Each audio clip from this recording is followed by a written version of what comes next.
county offices in Boyd and Greenup.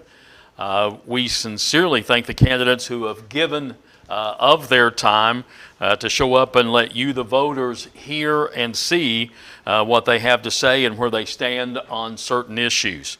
Some of the candidates had prior commitments or family health issues, while others we got no response from at all.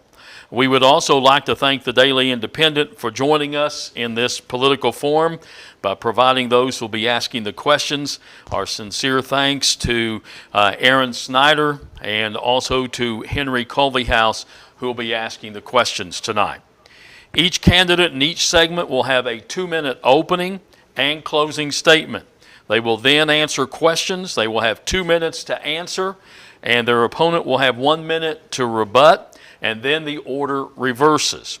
If a candidate decided to participate but their opponent did not show up, whatever the reason, that candidate will still have time for a 2-minute opening statement, answer a couple of questions with a 2-minute time limit on each question, and then have a 2-minute closing statement.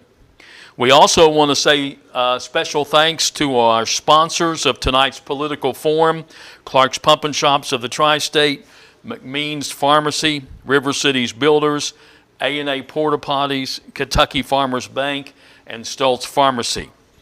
Now we're going to begin tonight's political forum by welcoming the two candidates vying for the Boyd County Commission seat in District 1, Democrat Heather Moore Frame and Republican David Salisbury. Thanks for coming. We appreciate it very, very much. We have set up a timer so you all can see it, and as soon as the question is asked, we will set the timer and you can watch it go down, and it will also beep at the end. So if you're not finished when the beep comes, I will cut you off at that time so we can keep things moving, okay? All right. We were going to have a coin toss, and we sort of got into it a little bit late to see who gets the first question, but let's just do ladies first tonight, if that's okay. So the first question will go to Miss Heather Moore Frame, and it will come from Henry. Sure. Okay. So, Ms. Moore Frame, your opponent has questioned if your role as an educator will prevent you from making the monthly meetings and serving the county adequately. How do you respond to that? Yes, I know that in most of the boards that I've served on, I've been on the board at the library, and I've been on several other ones. The very first meeting is when you decide, when meeting times are going to be. So I hope that I can have that discussion with the commission and talk to them about a time that works best for everybody, not just me. But I do plan on talking with my superintendent as well as my principal, and they're all extremely accommodating people, so I'm sure it would not be a problem. And Mr. Salisbury, you have a minute to respond to that. It's just like I said, it's really it's an issue, but really a non-issue. I think Heather, she has a good relationship with her working, people at work and stuff like that. But the physical court, it's been non-wavering, over the years. I mean, they never have changed their meetings. I think back before 2003, they did a little test to run on to see if, with the participation would be more in the evenings at a 7 o'clock meeting. It really had the same show up. We were paying overtime, to pay the extra employees to show up to meetings, which was overtime for the county, which is an extra expense. And that's kind of the reason why the meetings are, at noon and during the day, is so that you save on overtime for the county. I know that, this current physical court has implemented, the video, during, and has it broadcast on Facebook, which has allowed a lot of people to come to the meetings, via that. And it's an important thing, and not only for that, but you have continuing education, throughout the whole year that you have to attend during the summers and stuff. So. Okay, thank you. Next question will go to Mr. Salisbury first. All right. Your opponent has alluded to the fact that you already had a chance in this seat. Considering the fact that you lost the 2018 election, aside from changing your party affiliation from Democrat to Republican, what else has changed to make you a good fit for this seat? Yeah, I was kind of envious the last time when I did get beat in the last election. I mean, Eric and I have talked, a lot. I mean, our families are close. I think he's done a fabulous job. I think this physical court's done a very good job. the thing that's changing is the experience that I gained, during those 8 years I was in office. I mean, there was a lot of bad that went on, but there was a lot of good that went on. We got, lights put on the baseball fields, redid the concession stands, blacktopped a lot of roads, which is one of my main things is about the quality of life issues for citizens of Boyd County. We've got to, get back to the roads, the issues between the city and the county. They need to be addressed. We're getting ready to go into the revolutionary racing, type thing, and you're looking at about, 40,000 people extra a month. I don't know if anybody's looked at the population of Boyd County here lately, but we're just about 48,000 people. So, you're pretty much going to double your port, with the people that's supposed to come in to be with this new facility. We're going to have to work on our infrastructure and some things to make some things happen. So. Okay, Ms. Morframe, you can respond. Yes, I think that we do need to continue to look at how we can move forward, especially on issues like infrastructure. I know they just finished about $979,000 worth of roads. I mean, you can just drive out and see a lot of them that are redone. I mean, that is state money, but I do think that, the county, that's a major issue, and we do need to look at that.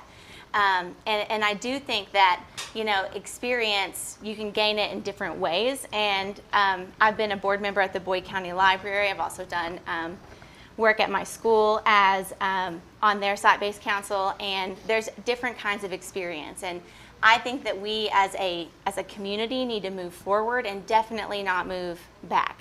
I don't think that, the progress that we made should be halted or should be slowed down and kind of taken back to that time, because if you think about the way that was, there really wasn't that many advancements. Okay, thank you very much. Our next question will go to Miss Heather Morframe.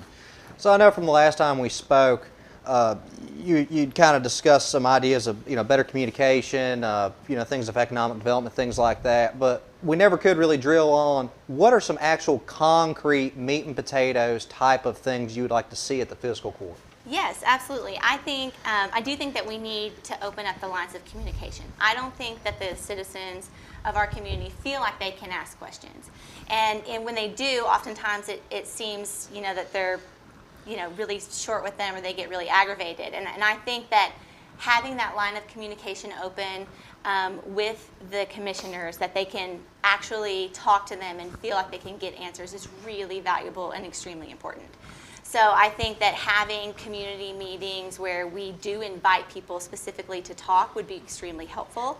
And I also think creating more of a dialogue on either, it could be on Facebook, but even systems like they've created in Ashland, where you can report in something that is wrong or something that you're concerned about, and then really feeling like someone's going to listen to you, and then turn around and have that conversation, about how you can fix it or what we can do to make it better. I don't think that we do a very good job for that right now, and I do think that moving forward, if we implemented more of that communication, it would be significantly better. Mr. Salisbury. I think the open lines of communication from where we were to where we are now is, it's come a very long way, especially when I was on the court the last time. My job, takes me into the community. I mean, where I've been countless hours, countless boards. My phone is public knowledge. I'm able to talk to the community. That's where to be honest with you, a lot of my communication happens. And I think as a commissioner, I think your constituents, should have that approach, that you're an approachable person. I've been that way my entire life. I've served this community for, 40-some years, on various boards and coaching sports and different things like that. So, being out in the community and being out on the roads all the time, with building houses and projects that are going out through the whole community.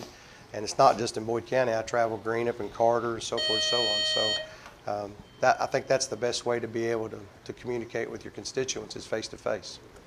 All right, our next question will go to Mr. Salisbury. Obviously, the thing that was the latest news anyway that happened in the county was the sale of the Sears building. Where do you stand on that? Here's the thing. When Eric, they made that announcement at the last fiscal court meeting, which I was at.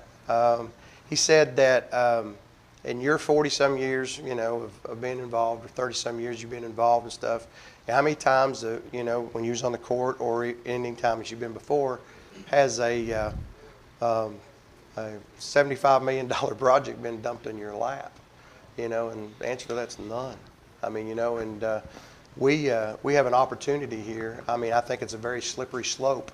I've talked to you about that in the article about, between public and private sector. I think that fiscal court right now, and Eric, they made a $5 million offer on the property. I mean, that's a $3 million profit for the county. I mean, I know the county shouldn't profit off things and stuff like that, but $3 million can go a long way going to something else.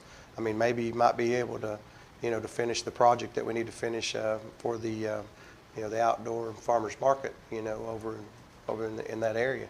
The thing that I did hear in the meeting was that in that discussion was that Revolutionary Racing, if they're able to get the property and there's not a counter offer before March 23rd, I think the date was, is that that when their facility got open on the hill, that they would give all consideration to not do anything with that down there and making it more kid-friendly, so forth and so on. That's what I understood anyway. If they don't, it's their building. They can do what they want to with it. I mean, they're paying the price, so they should be able to do whatever they want to with it. So that's where I stand on that. Ms. Moreframe. Yes, I support the Revolutionary Racing coming in and definitely, bringing that opportunity to our community. The industry itself, just what it can do for our citizens, for our communities, for people in the horse racing industry, I see it as a major opportunity. So I very much support that. But the Sears building, I have just questions as to why the county had it in the first place. I super worry about this kind of fine line, like you mentioned, about private and public, and how that kind of intermingles. And I do worry about us making decisions that just impact, one wealthy family instead of trying to really think, about the masses. And that whole situation kind of made me a little worried. So I was okay with them selling it to them in the first place, and I do think they mentioned that they were going to put it up on the hill instead. So I thought that was kind of a little viable tidbit to add to it. Okay. We'll ask another round, one more round of questions, and this question, of course, goes to Ms. Moreframe. Obviously, District 1 encompasses southern Boyd County. And southern Boyd County, as we've seen in years past, has had constant issues of flooding. What, if you were to be elected to the fiscal court, what would you like to see done, to help with this flooding issue we're seeing down there? Absolutely. I do think that we have been working with FEMA closely on that issue, but I do think that communication is kind of disjunctive, because we don't have a way for our citizens really to speak up to them and say, this is a problem, and then to feel like our commission actually listens to them and takes them on. When I went to the meeting a few months ago, that was just like a screaming match between it, and I just feel like they weren't being listened to at all to say, this is my home, and I am really worried about what your project is going to do to flooding that already is an issue for me. And I just feel like citizens of our community need to be heard, and they need to have that communication, and they need to feel like they can ask questions, and they also need to feel like the commission is going to look into what to do for that. So I do think that we have to continue closely working with FEMA on how to deal with flooding issues in the county, because it's going to continue to be a problem. I mean, we're watching farmlands that are just disappearing, just turning into water. So it's going to be a big issue, and especially watching all that happened in eastern Kentucky. We have to take the first approach to make it a positive impact instead of waiting on a big disaster to do something about it. Mr. Salisbury.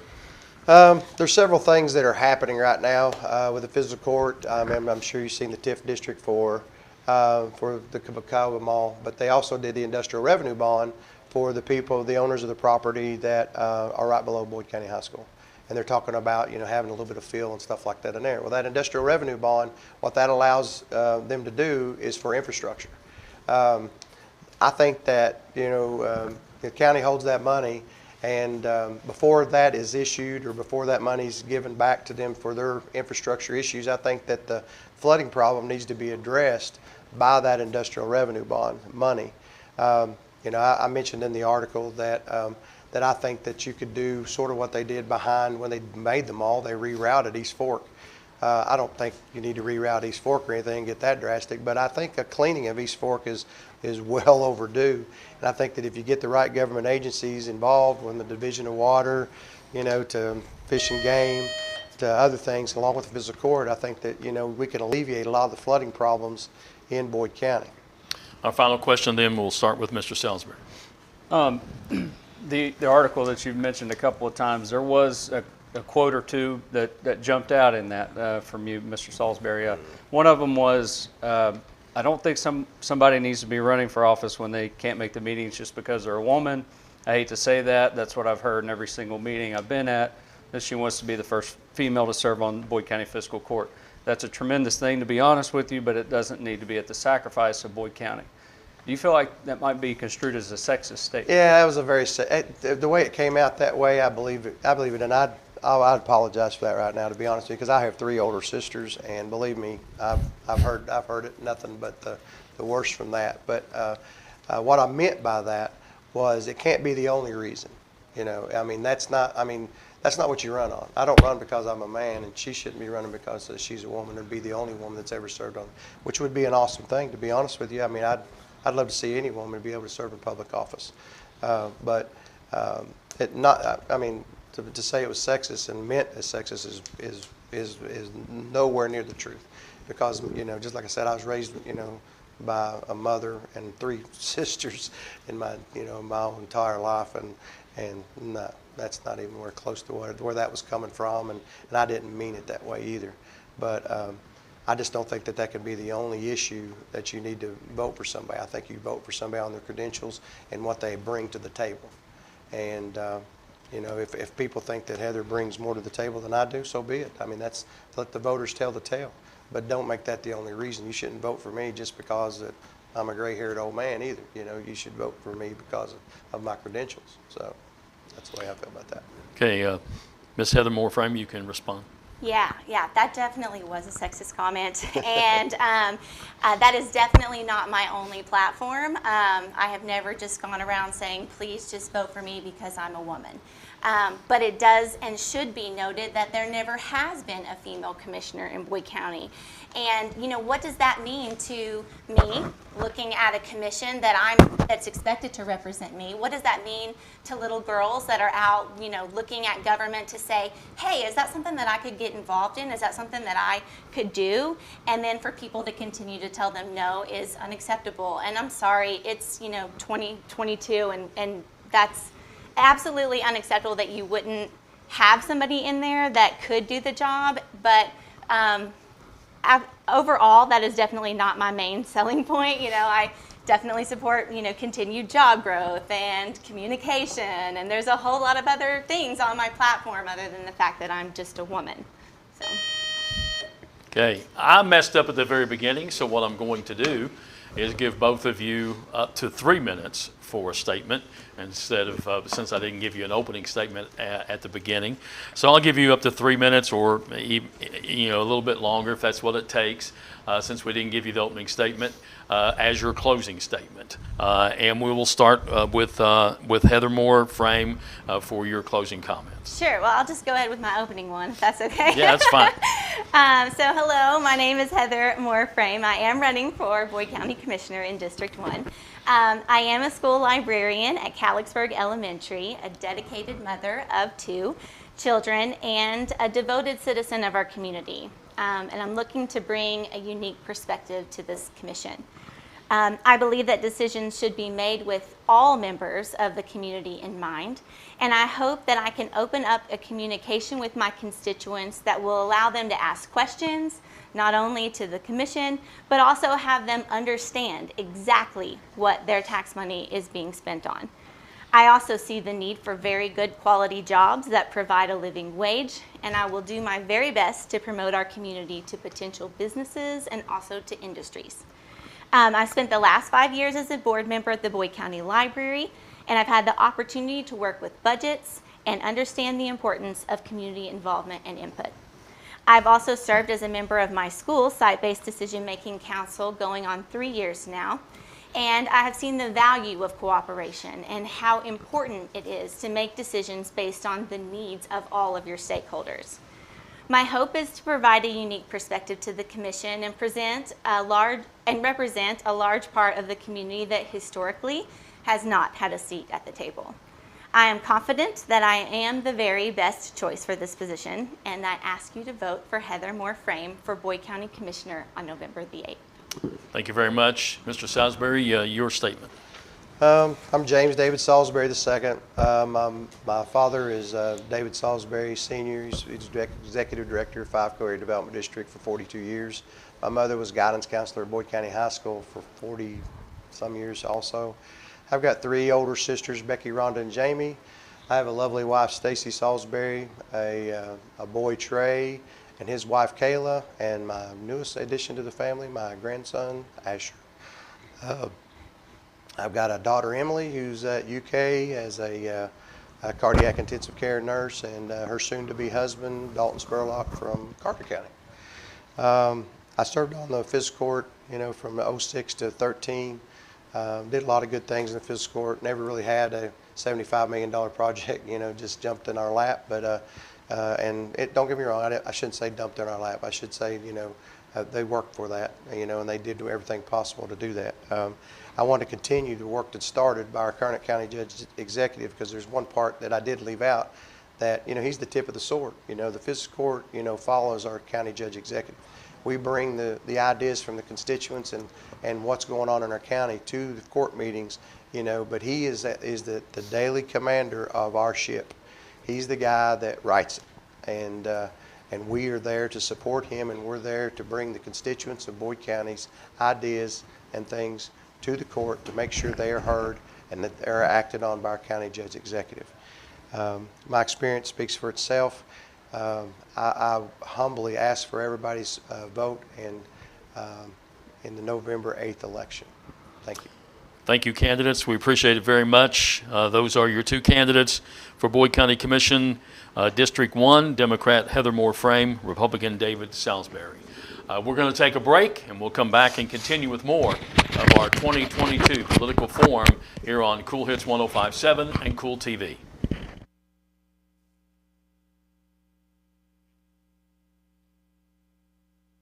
From drinks to our awesome crispy crunchy chicken, Clark's has the best selection, the best prices, and the best staff you'll find anywhere. Clark's Pub and Shop. Return, refresh, refuel.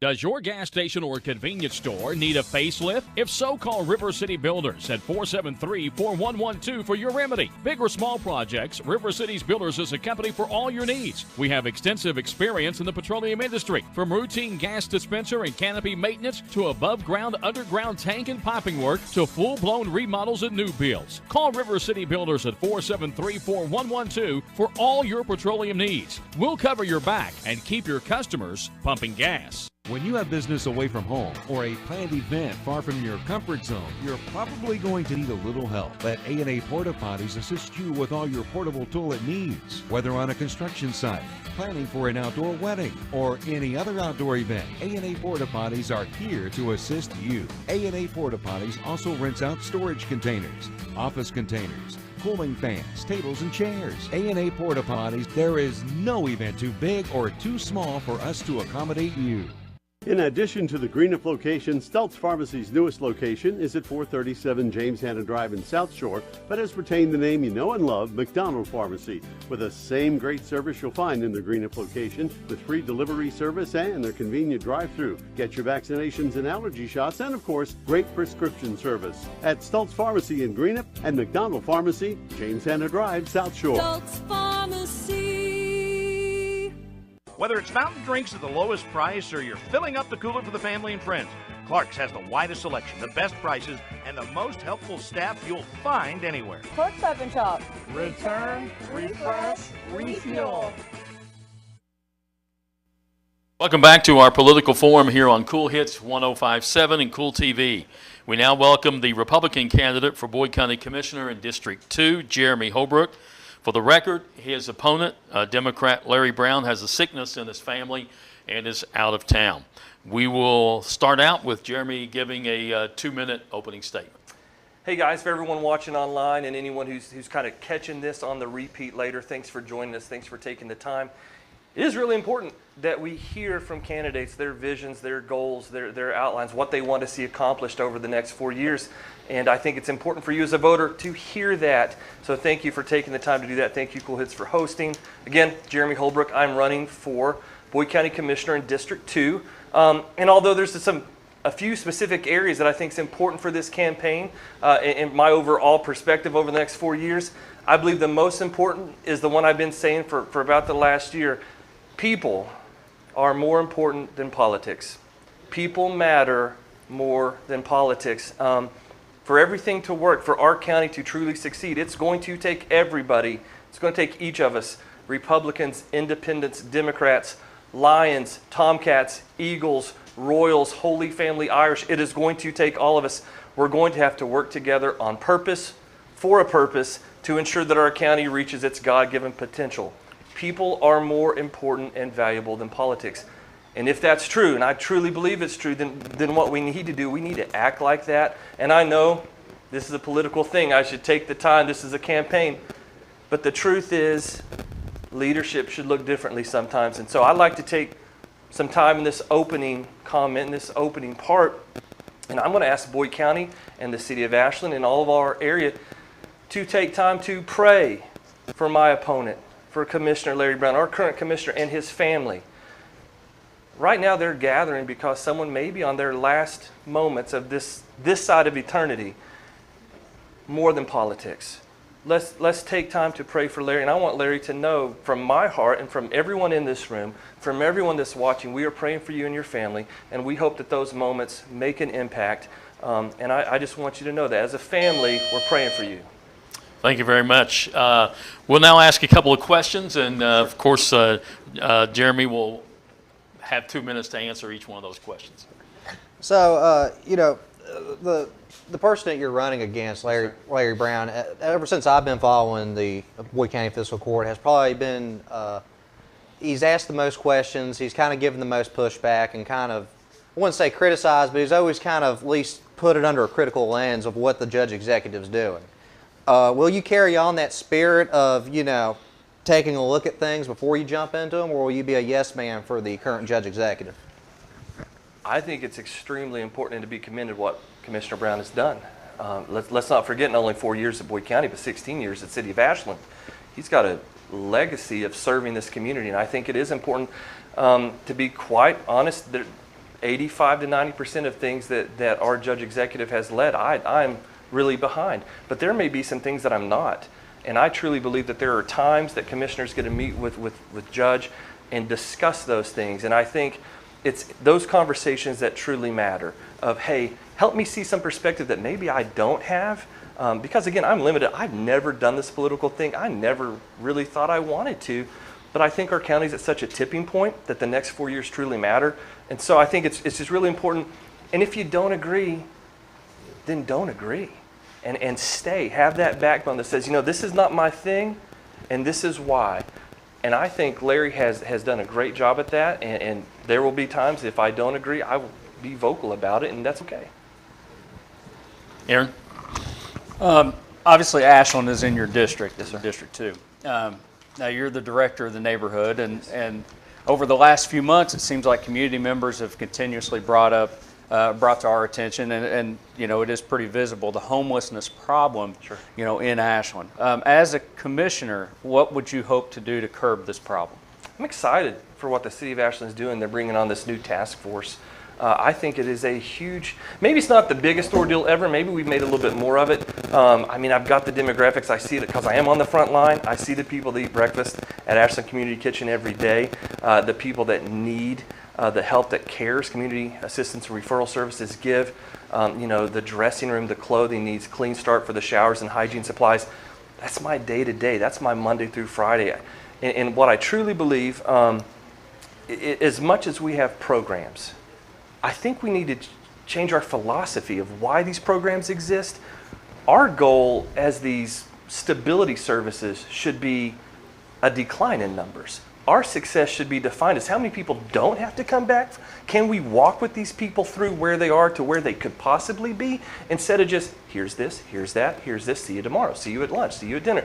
Can we help them get to where they can be? So with that being said, it's got to be more than just simple handouts.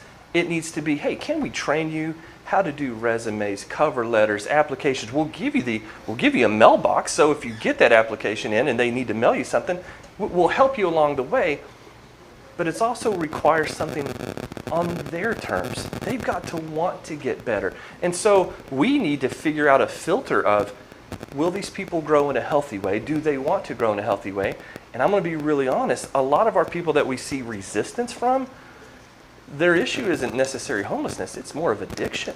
And so we can't patch addiction. We can't put Band-Aids on bullet holes. We need to find the real services. How can we serve the bigger need so that we can now work on stability later? And so I'm encouraged, I'm excited. I love the fact that there's community involvement in this, because there isn't a person that you wouldn't love once you've heard their story. And so we have that opportunity to meet those needs. All right, you have another question? Yeah, so the fiscal court, as a part of the big opioid settlement that the state's getting, the fiscal court will be one of the governmental entities that will have to try to tackle to get these funds. They're going to be competing against 119 other counties, right? So my question to you is what concrete, actual things would you like to see the fiscal court do with that money? A, research. What's working? Don't throw money at things that just look pretty. What is working? What are programs? What can we see legit change? Where can we see growth? Where can we see the true word? And I know we throw this out like it's a 3-cent word. Where's rehabilitation?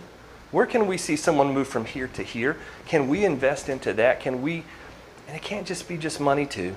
It's relationships. It takes more than throwing dollars, because we've thrown dollars at a lot of programs and just said, good luck with that program. But what we need to do is sometimes we have to get our hands a little bit dirty too and say, hey, life is messy, and for this season, I'm going to love you through the mess. The addiction thing, there's not a lot of people in our community who hasn't been hit on a personal level. Family member or someone from our church that, I've seen hearts broken because of it, and sometimes it feels helpless. What can we do? Well, maybe we all just need to ask that question together. What can we do? Let's look for the things that are working, and let's get behind it, not just create something, put our stamp on it, say it was our idea, so let's throw money at it. No, let's literally find the right solution so that, again, we can walk people from where they are to a much more healthier thing. So concrete, I don't really have that answer, but I'd love to study it so we could get people to that answer. All right, thank you very much. And Mr. Holbrook, you now have a couple minutes for a closing statement. And that was so much easier. I didn't have so many questions. I didn't have to read. Anyway, Boyd County, I'm extremely convinced, like deeply convinced, that we're at this tipping point. The next 4 years will probably decide what happens in our county over the next 40 years. And we've seen seeds of hope. We've seen dreams that grow into reality. And now it kind of needs some tending. The soil does. And so it's just ultimately important what happens over the next 4 years. But there is a reason why your windshield is so much larger than your rearview mirror. We were built to look forward of where we're going. It's good to look back where you've been. It's great to check. But we're meant to move forward. We're meant to move onward. Boyd County is actually evolving to the place to go, not just a place on the way. If you guys remember the GPS a few years ago, the exits in Boyd County used to be something that said recalculating, get back on track. No, now we're becoming destination arrived. That's what we can be. So my goal as a commissioner is not only to help and to encourage. Listen, I'm really proud of our economic development. We haven't said the name Hunter Boyd yet. We've heard things that it fell in our lap. It didn't fall in our lap. We worked for it, because that's what people from Boyd County do. They work for it. The city of Ashland, how they utilize First Fridays and Saturdays with the market, they work for it. People work for it. We don't succeed on accident here. I'm excited to jump in a truck and go with Hunter Boyd around the county to talk to businesses. How can we help you? But I also want to be more open in communication. I think our people have opinions, have voices that matter, and they should be able to have accessible, communicating commissioners. And I look forward to those those conversations. So my promise is to be a commissioner of communication. It's not just your vote, Boyd County. It's not just the signs in your yard. That's not where you stay. We need you to participate not only this month and next month, but for the next 4 years. It's going to take all of us. So thank you guys. We greatly appreciate your vote in a couple weeks. All right, thank you very much, Jeremy Holbrook. He is the Republican candidate for Boyd County Commissioner in District 2. We're going to take a break, and then we'll come back with more of our political forum here on Cool Hits 105.7 and Cool TV. Whether it's fountain drinks at the lowest price or you're filling up the cooler for the family and friends, Clerk's has the widest selection, the best prices, and the most helpful staff you'll find anywhere. Clerk Stop and Shop. Return, refresh, refuel. I'm April Perry, the CEO of Kentucky Farmers Bank. On average, our employees have been with Kentucky Farmers Bank for over 10 years, and that is important to you and us. We want you to know who you are dealing with. Whether you are financing a new home, buying a car, or remodeling your kitchen, Kentucky Farmers Bank is the better bank for all your needs. Kentucky Farmers Bank, the better bank for all your financial needs since 1931. Located in Ashland, Summit, and Catlettsburg. KentuckyFarmersBank.com. Member FDIC and equal housing lender. McMeans Pharmacy has 2 locations to serve you. Stop by 29th Street and Carter Avenue in Ashland or in their South Point location. Call McMeans Pharmacy in Ashland at 325-8400. In South Point, call 740-377-2677. For all your pharmacy needs, McMeans Pharmacy is the place for you. McMeans Pharmacy in Ashland and South Point. In Ashland, call 325-8400. In South Point, call 377-2677. When you have business away from home or a planned event far from your comfort zone, you're probably going to need a little help. Let A&A Porta Potties assist you with all your portable toilet needs. Whether on a construction site, planning for an outdoor wedding, or any other outdoor event, A&A Porta Potties are here to assist you. A&A Porta Potties also rents out storage containers, office containers, cooling fans, tables, and chairs. A&A Porta Potties, there is no event too big or too small for us to accommodate you. Whether it's a snack when you're heading out or restocking when you're heading home, Clark's Pump and Chop is the winning stop. From drinks to our awesome crispy, crunchy chicken, Clark's has the best selection, the best prices, and the best staff you'll find anywhere. Clark's Pump and Shop. Return, refresh, refuel. We're back here on Cool TV and Cool Hits 105.7 with our 2022 political forum. At this time, we thought, up until about a couple hours ago, we were going to have both candidates vying for the position of Boyd County Sheriff here. But at the last minute, Republican candidate Jamie Reese had a problem at his house and he had to withdraw. But we're so pleased that we have the Sheriff of Boyd County with us, the incumbent Bobby Jack Woods. Thanks for coming tonight. We appreciate it very much. Thank you for having me. And let's go straight to the questions, and then he'll give a closing comment at the end. But we'll you're going to open up. Which one? Sure. Yeah. Sure. So, Okay. Sheriff Woods, I understand that you've for the past 8 years you've really focused on the drug problem, but over definitely the last 3 or 4 years we've seen the overdose rate continue to climb in Boyd County. It has. How's anything you're doing having an effect if we're still seeing bodies stack up on the street? We are, but what we've got is a whole different mindset of drugs. Now people are marketing fentanyl, which, we have the antidote for it, but we're not getting, they're just hopping it up so much now. It's a marketing technique by these cartels. What happened was, and I'll explain this real briefly, Henry, is, we started out with the pills, okay? Then the federal government and the state government in all their infinite wisdom passed laws that did away with the pill mills. Well, these people were addicts. They had to have something, so they turned to heroin. Okay? Then we start getting meth. Now, the meth is being laced with fentanyl because everybody wants a kick. It's a marketing technique. It's just like a pizza man. Okay? They have to have a marketing technique to sell that stuff, and that's what they're doing with the people out on our streets. I hate it. I wish we could do more, and we are taking pounds and pounds of it off the street every day. Just kind of a follow-up question to that, along the same vein there. You've talked quite a bit about pursuing the head of the snake, so to speak. That's correct. The heavy drug suppliers. That's correct. How difficult is it to also manage the drug-ravaged areas of the county, that might have a lot of the small timers, so to speak? How can you kind of find the balance? to get some of that controlled and still pursue the heavy. And I think suppliers. you've seen some of my interviews before. I call those the neighborhood nuisance. These are the people who buy a gram of heroin and they use a third of that gram over the week, and then they sell this other 2/3 grams. So next week they'll have money to go buy another gram. Okay, those are the neighborhood nuisances. I have a street level group in my office that works those. Okay, when you call in and say, hey, I got a car going 10, 12 times into this house up the street from me, then we start doing surveillance and we find out who these people are. However, I do want to point out, and you mentioned it, when I first came into office, we had nobody working drugs except for APD and myself. Okay, Catlettsburg was too small at the time to have any effect on it. Now we have, after we pulled all of our resources and we work together, we have a HIDA group here that's sponsored by the ATF. We have a DEA group here that's sponsored through my office, okay? We're not taking ounces and grams off the street anymore. We're taking pounds. We're taking 50 pounds at one time. So, there's been a lot done. There needs to be a lot more done, and I feel like I'm the person that needs to continue that fight. And so, obviously you've spent a long time. I think we ran into you on the way over here. You said, you're in Kentucky State Police Academy in 1980? 1984. 1984. Yeah. So you've been in law enforcement for a very, very long time. Do you think, what would you say to someone that says maybe it's time for maybe hang your hat and ride off into the sunset? The short answer is, as you say, if it's not broke, don't try to fix it, okay? The Boyd County Sheriff's Office is not broke.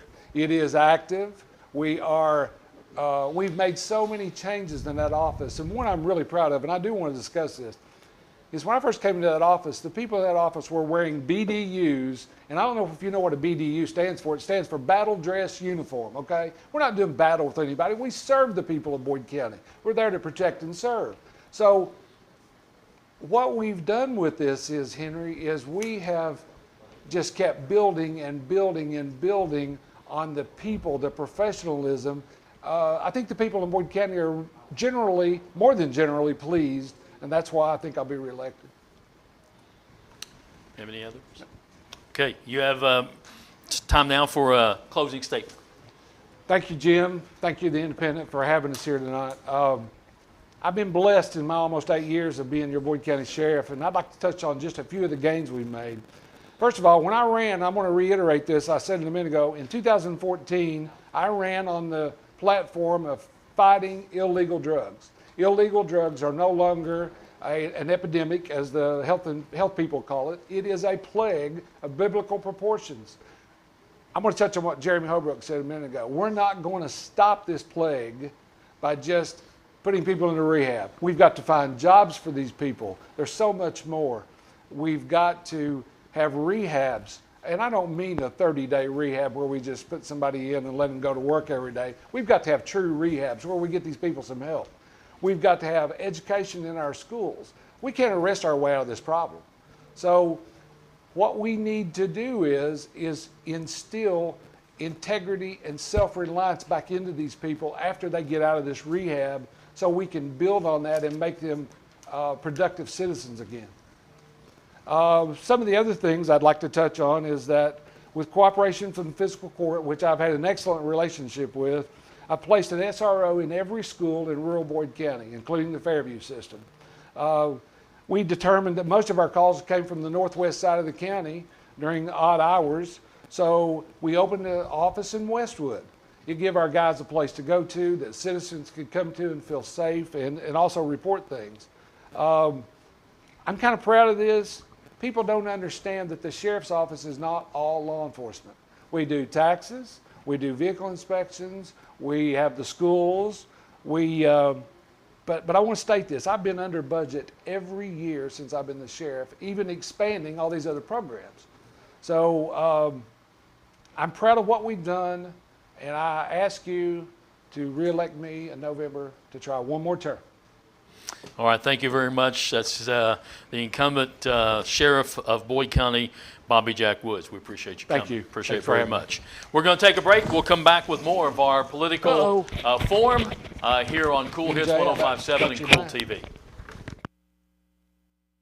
Whether it's fountain drinks at the lowest price or you're filling up the cooler for the family and friends, Clerk's has the widest selection, the best prices, and the most helpful staff you'll find anywhere. Clerk Stop and Shop. Return, refresh, refuel.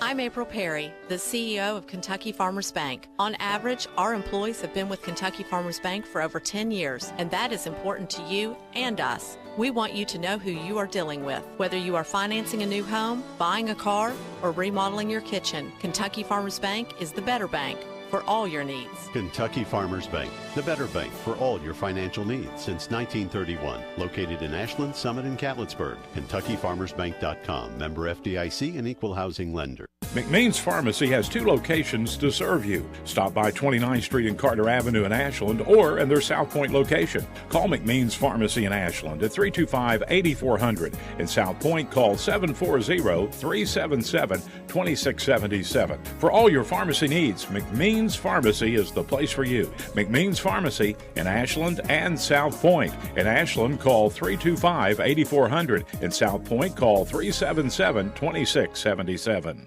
When you have business away from home or a planned event far from your comfort zone, you're probably going to need a little help. Let A&A Porta Potties assist you with all your portable toilet needs. Whether on a construction site, planning for an outdoor wedding, or any other outdoor event, A&A Porta Potties are here to assist you. A&A Porta Potties also rents out storage containers, office containers, cooling fans, tables, and chairs. A&A Porta Potties, there is no event too big or too small for us to accommodate you. Whether it's a snack when you're heading out or restocking when you're heading home, Clark's Pump and Chop is the winning stop. From drinks to our awesome crispy, crunchy chicken, Clark's has the best selection, the best prices, and the best staff you'll find anywhere. Clark's Pump and Shop. Return, refresh, refuel. As we continue our political forum here on Cool Hits 105.7 and Cool TV, we are going to now welcome at least one of the candidates running for Boyd County Clerk, the incumbent Boyd County Clerk, Kevin Johnston. His opponent, Democratic challenger DJ Reimer, had said that he was going to be here and then had a last-minute scheduling conflict late this afternoon. So we don't know what that was about, but wished he could have been here, but he can't. So Kevin Johnston is here, and we will do the same thing we've been doing with others who don't have an opposition candidate here. And that's it, give them time for a statement to open with, one to close with, and to answer a couple of questions. So, Mr. Johnston, thanks very much for being here, and you can have an opening statement. All right, thank you. Thank you, Jim. Thank you, Cool Hits, Henry and Aaron, Ashland Daily, and our viewers out there today. Thank you for tuning in to listen to what we have to say. It's been a pleasure to be here. It's been a pleasure serving Boyd County for the last 2 years. It's hard to believe it's already been 2 years, but it has. We hit the ground running as soon as we came in the door. We came in November of 2020, immediately started making improvements to the county clerk's office, from our deed room to our front end, from notaries and marriage license, to our automotive department, which is second to none, and all the way to our elections department, which we've improved greatly. And just blessed to be there, and look forward to serving 4 more years for Boyd County Clerk's Office. All right, we'll begin with a couple of questions, and Henry, go first. I know that one of the big things when you come in in November 2020, one of the big things that you talked about and you've seen through has been digitalizing the office, especially with the property records and things like that. Obviously, to be able to access these records digitally, you're looking at $15 a day or $700 for the year for the subscription. In what ways do you hope to perhaps get some of these records more accessible for folks that might not have that kind of money? Yeah, actually, we're looking at that, and one of the vendors that we've chosen, it took 3 months to get the vendor we have now, Courthouse Computer Systems. It was a great fit for Boyd County, and as you said, on the yearly fees that you have to pay to establish to get online and look at these records, the previous provider solely kept that 100% of that profit. That went nowhere to the county clerk's office. So I negotiated with our new software provider. We split that cost now. So what usually comes into average, the Boyd County Clerk's Office receives about $2,000 a month from this, which basically pays for our brand new computer software program. It's $24,000 a year. So it's kind of a wash there. But what we're looking at with them, and we're hoping to integrate very soon, is free access for the public, say 5 times a year, if maybe 3, but we're trying to figure out how many they will allow But I would like to have 5 times a year because not everybody needs to know. Some people just like to, unfortunately, may have a past, relative pass and need to look at a will, something of that nature, or look at their mortgage and make sure everything's okay there. So we will try and do something for our community there. Okay, Aaron? What do you plan to do in the future to increase ballot access for the 2024 election?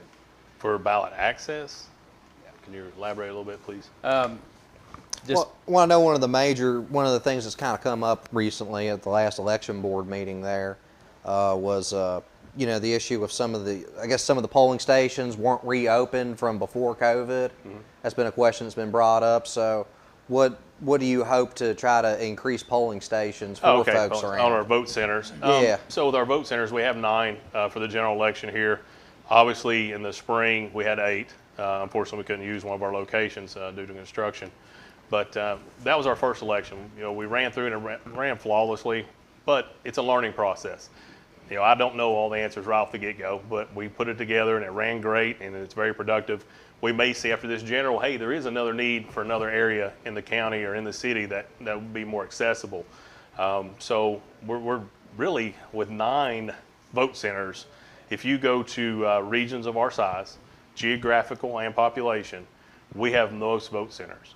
Franklin County, which has a population, you know, I went 5% plus or minus population, which Franklin County obviously is larger geographical, larger population, but they have 12, and we're at 9, and the second largest. Most are anywhere from 6 to 8 with the vote centers.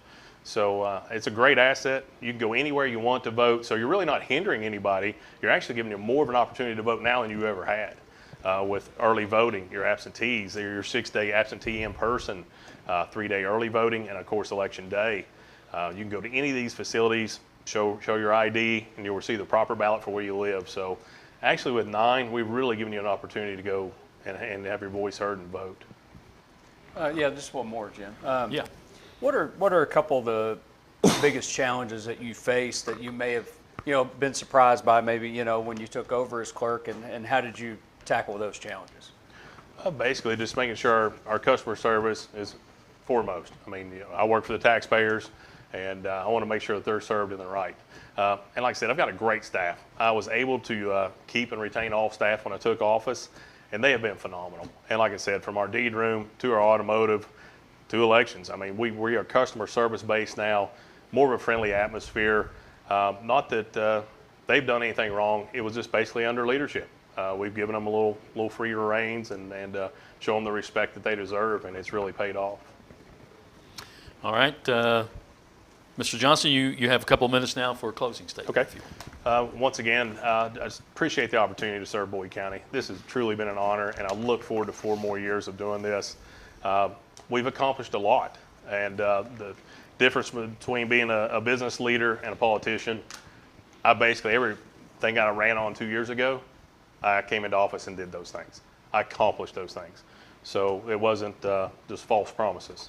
I actually did it, but what we accomplished in 2 years, that's not enough.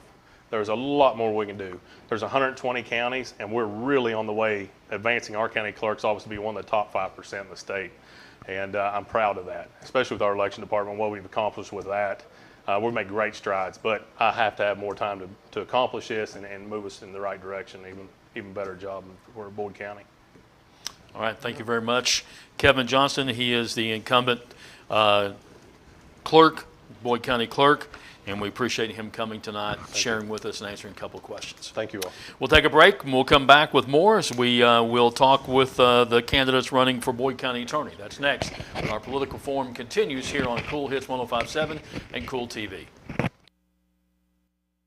Whether it's a snack when you're heading out or restocking when you're heading home, Clark's Pump and Chop is the winning stop. From drinks to our awesome crispy, crunchy chicken, Clark's has the best selection, the best prices, and the best staff you'll find anywhere. Clark's Pump and Chop. Return, refresh, refuel.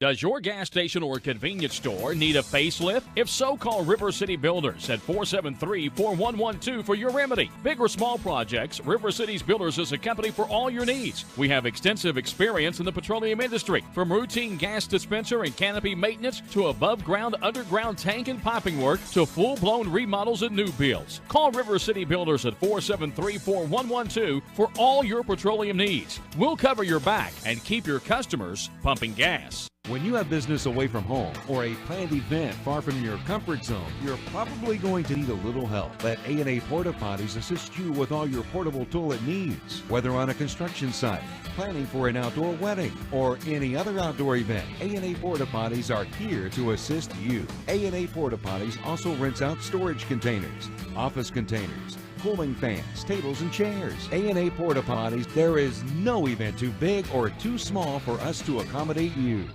In addition to the Greenup location, Stelz Pharmacy's newest location is at 437 James Hanna Drive in South Shore, but has retained the name you know and love, McDonald Pharmacy, with the same great service you'll find in the Greenup location, with free delivery service and their convenient drive-through. Get your vaccinations and allergy shots, and of course, great prescription service at Stelz Pharmacy in Greenup and McDonald Pharmacy, James Hanna Drive, South Shore. Stelz Pharmacy. Whether it's fountain drinks at the lowest price or you're filling up the cooler for the family and friends, Clerk's has the widest selection, the best prices, and the most helpful staff you'll find anywhere. Clerk's Open Shop. Return, refresh, refuel.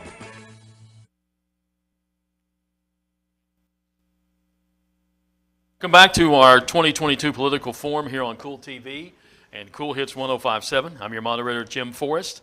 And again, our panel asking questions are from the Daily Independent, Aaron Snyder and Henry Colbyhouse. We now welcome the candidates running for Boyd County Attorney, incumbent Pat Hendrick and Republican challenger Curtis Dodson. We appreciate both of you being here. Since we're moving things pretty fast and we haven't flipped a coin or anything, anybody want to go first? Okay. Okay, I'll go. Go ahead with your opening statement. Okay. First of all, I want to thank you, Cool Hits, thank you, Independent, for inviting me here to this forum. For those of you who do not know, my name is Pat Hendrick, and I humbly ask for your vote for Boyd County Attorney. Just a little background, I was born and raised right here in Boyd County. I've been practicing law in Boyd County in the private sector for 23 plus years. Been an assistant Boyd County attorney for a little over 14 years. Question I've been asked a lot is, why are you running for Boyd County Attorney? I can't answer that in 2 minutes. What I can tell you in a nutshell is I love Boyd County. I've lived here my entire life. Boyd County has seen its fair share of problems lately, but I think Boyd County is on the uptick right now. And the fiscal court is aggressively pursuing industry and whatnot, and the fiscal court's going to need proper legal advice as it pursues industry and growth, and I think I'm the attorney, the right person with the experience to properly advise the fiscal court. I also have some additional goals that I would like to do as the county attorney, which I can't get into all of them, but a couple of them is, I know the fiscal court is wanting to aggressively go after dilapidated and dangerous structures. And I'm going to work with Judge Cheney to accomplish this goal, as the county attorney's office has to do that legal work. These structures are not just eyesores. If you have property in Boyd County and one of these structures are around you, they decrease your property value. They also create dangerous risks for our children. They create dangerous risks for others. Winter's coming.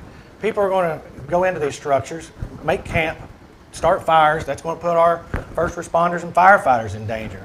That's going to put other people in the neighborhood in danger, and I want to work with Judge on that. Another program I want to go out trying to implement in the district court is the Veterans Treatment Court. It's been a very successful program in the circuit court. Our veterans have done a lot for us, and I want to give the veterans that alternative disciplinary procedure in Boyd District Court, so we can try and get their cases dismissed without anything on their record. Thank you. Thank you. And Mr. Dodson, you have 2 minutes for an opening statement. Yeah, first, I want to thank Cool Hits for hosting all the candidates tonight. It is a privilege and honor to be here. Well, I'm Curtis Dodson. I am a candidate for Boyd County Attorney. I'm a proud Eastern Kentuckian. I'm the first of my family to go to college. I come from a blue-collar family. My dad operated heavy equipment, and my mother was a homemaker. And I have been working since high school. My first job was actually in the 11th grade. And I worked to put myself through college, through law school, and I've really been blessed with a great career and my family. I'm married to Justine, who's a veteran of the United States Air Force and served during Iraq. I have a 9-year-old little boy, and this election's been a little tough on him. You know, I've missed some ball games and some practices, but he understands it's, you know, temporary. And a 21-month-old little girl. I'm a solo practitioner here in Ashland. I have practiced in district courts and circuit courts across eastern Kentucky, all the way from Lexington down into the eastern Panhandle area. I'm the attorney for the Deputy Sheriff's Merit Board. So if the sheriff takes a disciplinary action against the deputy, he or she can appeal that decision to the Merit Board, and that's where we come in. So I do advise the Merit Board on those matters.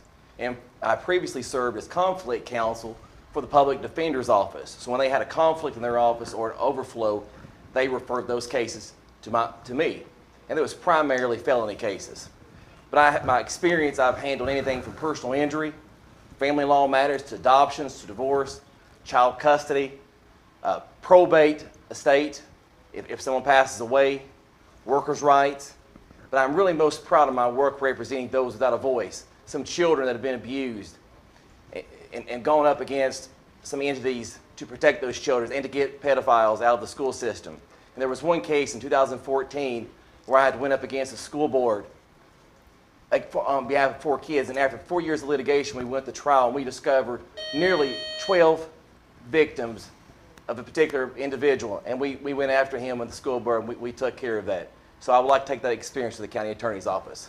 Thank you very much. Now we'll turn to questions for each candidate. And the first question will go to Mr. Hedrick. So, Pat, clearly from your advertising, I see the signs everywhere in Boyd County, Hedrick. And clearly, you know, the current county attorney is Phil Hedrick. So besides your last name, what do you bring to the table that would differentiate you from your predecessor? Well, one, as I said earlier, I've been in this office for 14 plus years, so it's not necessarily different, but I'm going to bring experience. Different from him, I'm going to bring experience. I've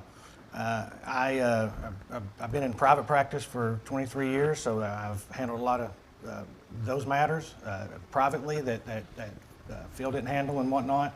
So when the county's sued for various instances and it goes to CAICO or whatnot to defend it, I believe I can create more, add more to the defense and understanding of the case and lend more support to that as well.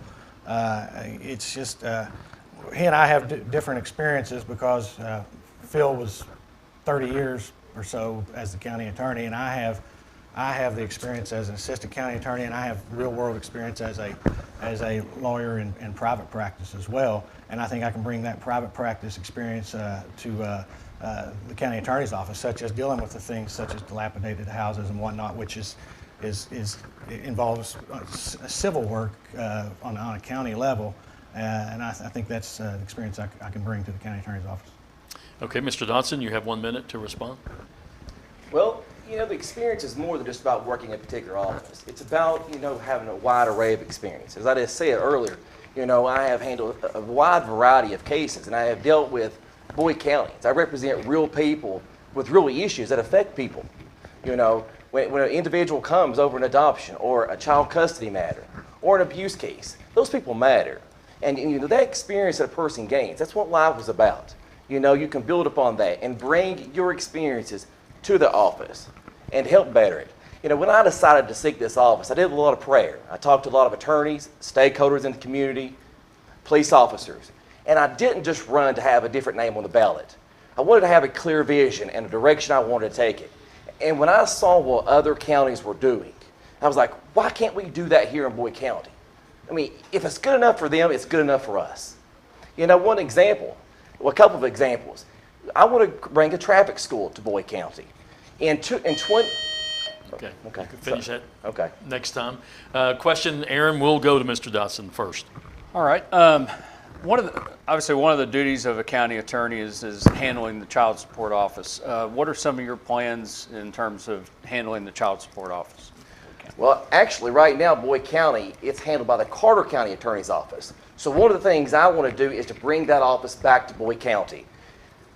that was around 2018, 2019. Since then, it's been handled by Carter County. But it's more than just collection. It's got to be fair collection, both fair to the father and the mother, the father and the mothers. Because at the end of the day, we're all citizens of Boyd County, so the obligations are owed to everyone, and so it must be fair. But we've got to bring that office back, because right now we're relying on a county in which we don't even live. So we have to bring it back here to Boyd County. Okay, Mr. Hedrick, you have a minute to respond.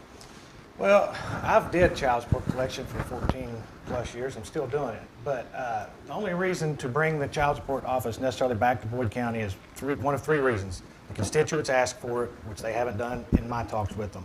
Number two, it's the job's not being done properly. Well, Mr. Bays is doing a great job.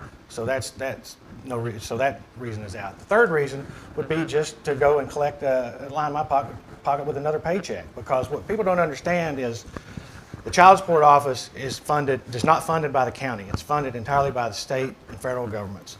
So anytime I'm spending in the child support office, if it's being run fine, but if I'm over in the child support office doing matters, then I can't concentrate on the county matters. And this county, they're being aggressive. There's going to be a lot of work that the fiscal court's going to throw at the county attorney, and I want to concentrate on the county attorney's job and what the taxpayers in Boyd County are actually paying me to do, as long as the job in the child support office is being run well, and it is being run well. So I see no reason to jump across the street just to get myself another paycheck. All right, this question goes to Mr. Hedrick first.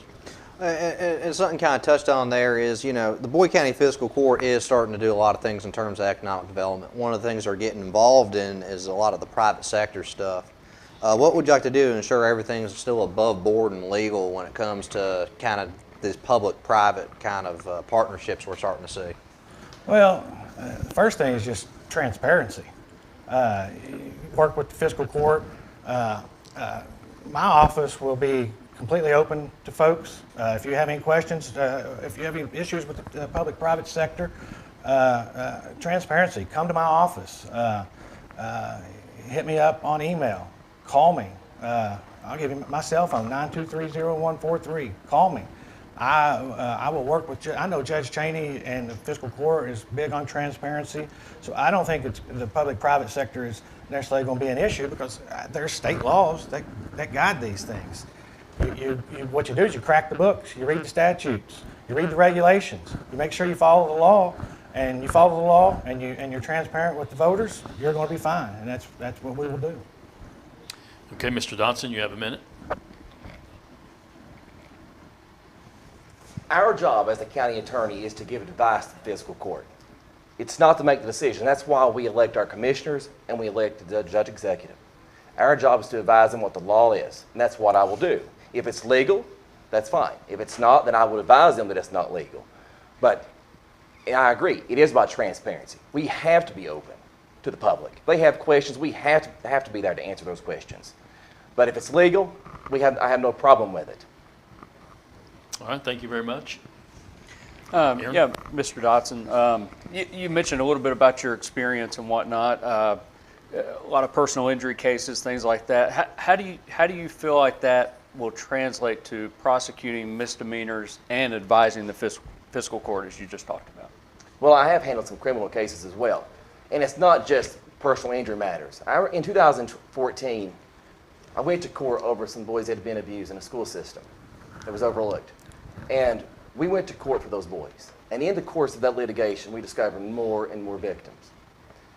And we worked hard, and we put a predator out of the school system. So it's not just Curtis Dodson that does personal injury. It's about doing what's right for people. And it's no different in the county attorney's office. It's about representing the public. A client is a client. And if I am elected the county attorney, the citizens of Boyd County will be my client. And I owe an obligation to them to do what I can to move this county forward and to represent them to the best of my ability. So, but it's about the experience, about what you can bring to the table. All right, thank you very much. Mr. Hedrick, you have a minute to respond. Yeah, I'm not in a position where I have to worry about falling back on my private practice to bring those skills to the county attorney's office, because as I've said, I've been an assistant for years now. I've already brought those skills, and now I've developed those skills even more in the county attorney's office, as I've prosecuted misdemeanors, as I've given help Philip with matters that involve the fiscal court, as we've dealt with guardianships and whatnot, as I've prosecuted felony child support offenders. So I already have that experience.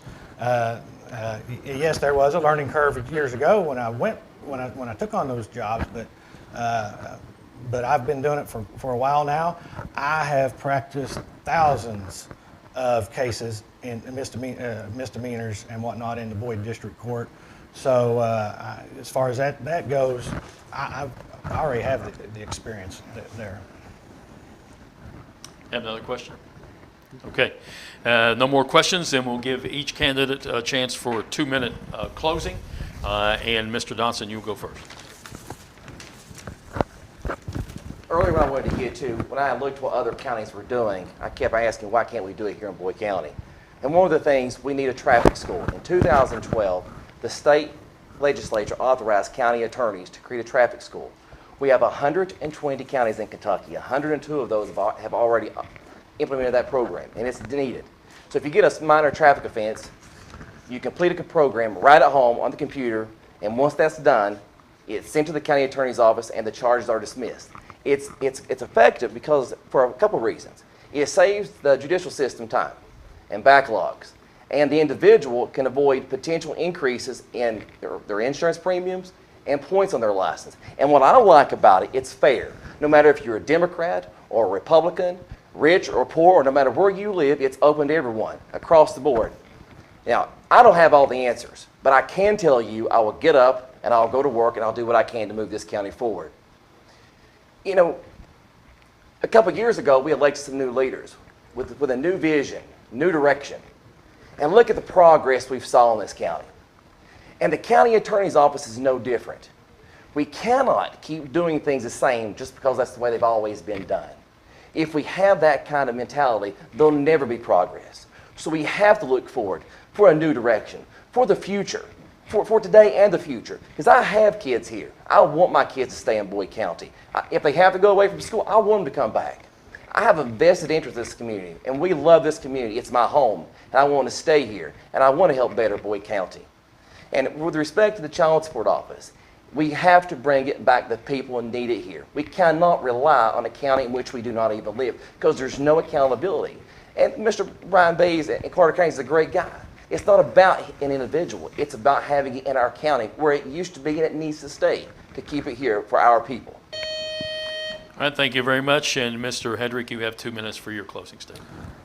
Yes, again, in case I forget to ask in the end, I humbly ask for your vote for Boyd County Attorney. But what you want in your Boyd County Attorney is you want leadership and experience, are two qualities that you want. I believe I bring that leadership to the Boyd County Attorney's office. I have to address this. To your all's newspaper, Mr. Dodson made some comments about 4 or 5 weeks ago in an article regarding both of us. But one of the things he wanted to do was have our office involved in serving papers. That freaked our staff out.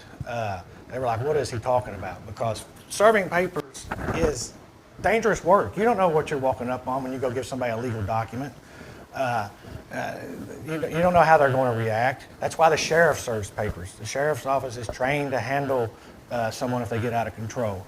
And I just want to assure my staff if I win this election under my leadership, I will not put them at that risk having them out trying to serve papers.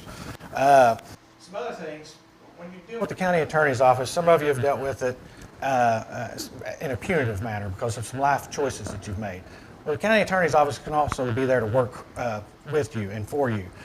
For instance, if you need a guardianship, you have a relative that all of a sudden falls ill or whatnot, and they can't care for their needs, and you need to get a guardianship appointed.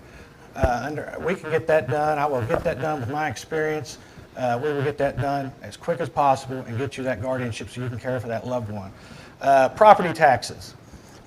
County attorney's office, if something happens, you can't get your property taxes paid on time, we will work with you to get set you up on a payment plan. Because the last thing you want, and it's happened to some of you out there, and you know it, is some third-party leech from the outside, from outside of Kentucky, comes and buys your property tax bill. They charge you big old attorney's fees, big old administrative fees, and whatnot, and you end up losing your home to a foreclosure sale.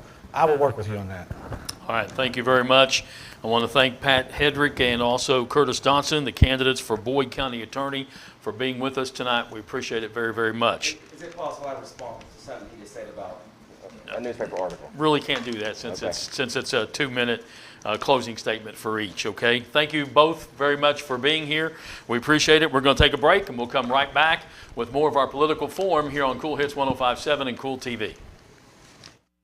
Whether it's fountain drinks at the lowest price or you're filling up the cooler for the family and friends, Clerk's has the widest selection, the best prices, and the most helpful staff you'll find anywhere. Clerk's Up and Shop. Return, refresh, refuel.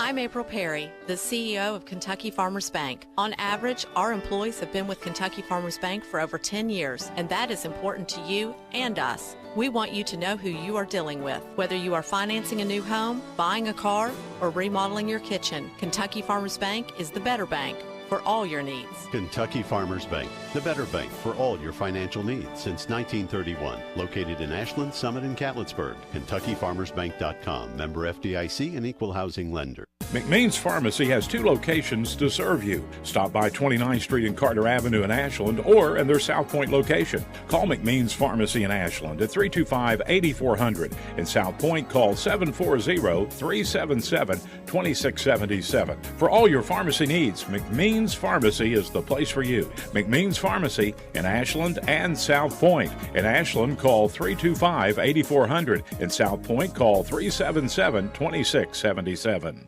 When you have business away from home or a planned event far from your comfort zone, you're probably going to need a little help. Let A&A Porta Potties assist you with all your portable toilet needs. Whether on a construction site, planning for an outdoor wedding, or any other outdoor event, A&A Porta Potties are here to assist you. A&A Porta Potties also rents out storage containers, office containers, cooling fans, tables, and chairs. A&A Porta Potties, there is no event too big or too small for us to accommodate you.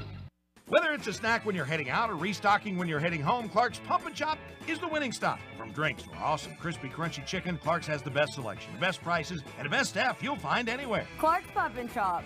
Return, refresh, refuel. Welcome back to our political forum here on Cool TV and Cool Hits 105.7. We now turn to Greenup County for the Greenup County Judge Executives race. Incumbent Bobby Carpenter is not running for re-election, so we have 2 candidates running for the office. They are Republican Bobby Hall.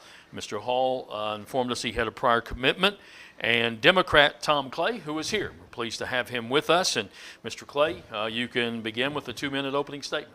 Jim, thank you so much, and all the WLGC listening crew out there. Appreciate it. My name is Tom Clay. I grew up on the western end of Greenup County. I am the youngest son of Clarence Sock and Wanda Clay. I graduated in 1979, just to spring forward a little bit, from Greenup County High School. I was a class president from 1977, 78, and 79. I was on the 1977, my little Al Bundy moment, the 1977 All-State football team. That is my Al Bundy moment. From there, I left and I went to Morehead State University. I graduated 4 years later with a degree in government. I always thought if you go to work for the government, you should have a degree in government. I did. I worked most of my adult life. I retired in 2014 from tourism with state government. I worked a couple of years as an investigator for the Labor Department, and I finished a lot with the, had about 25 years in with the tourism department. Spent the last 18 years at Greenbow Lake State Park, which I'll probably get in throughout this questioning, which I'd like to see doing a whole lot better. I saw where the money went through the state, through Lake Cumberland, Jenny Wiley, et cetera, and I think that Greenbow needs to be having, do a little better than what it could be doing. Going back to my high school days, Greenup County High School placed me in their Hall of Fame in 2019, which I'm very, very humbled by. And this weekend last year at Morehead State University placed me into their Hall of Fame with, along with Terry McBrayer and Ron Carty from Greenup County, and there's just no way that I could even explain how big that was. All right. Thank you very much. And now Henry might have a couple questions for you, or I might throw in one to help you out. Yeah, all right. Sure. So Tom, I mean, you're you're probably one of the biggest characters we've seen here tonight. Okay. And I was kind of wondering how. Is that a good thing, Henry, or bad? And which way you want to take it. All right. But I guess the question is how do you hope that people will be able to kind of take you seriously if you were to be elected judge executive? Well, first of all, Henry, when you take everything, see, there's no problem with having fun. Okay, I mean, if you sit back and you come in here with a smirk and all this, and then, that's just not the way I am. I take my work very seriously. When I worked for the Kentucky Department of Parks for all those years, I had to do budgets just like you have a budget, in a county setting. When I saw that we were not getting the funds, say at Greenbow Lake State Park, you have to go downstate and you have to fight for those type of things. Again, I don't know why, if you just want me to frown about things, that's just not the way I am. I get things done. I'm a creative person, and I think that you get, what's Grandma used to say, you get more flies with sugar than you do with vinegar. And I like to put it that way. That answer your question, I hope.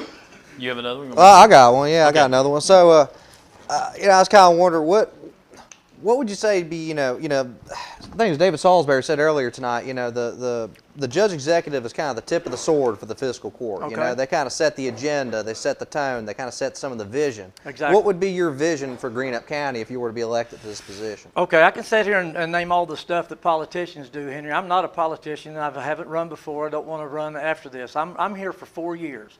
I'm going to run for one term. Greenup County this is something you can be very serious about. I'm here for one term. I'm not going to be here, go here again, switch here, switch over here, and go over and run for this or anything.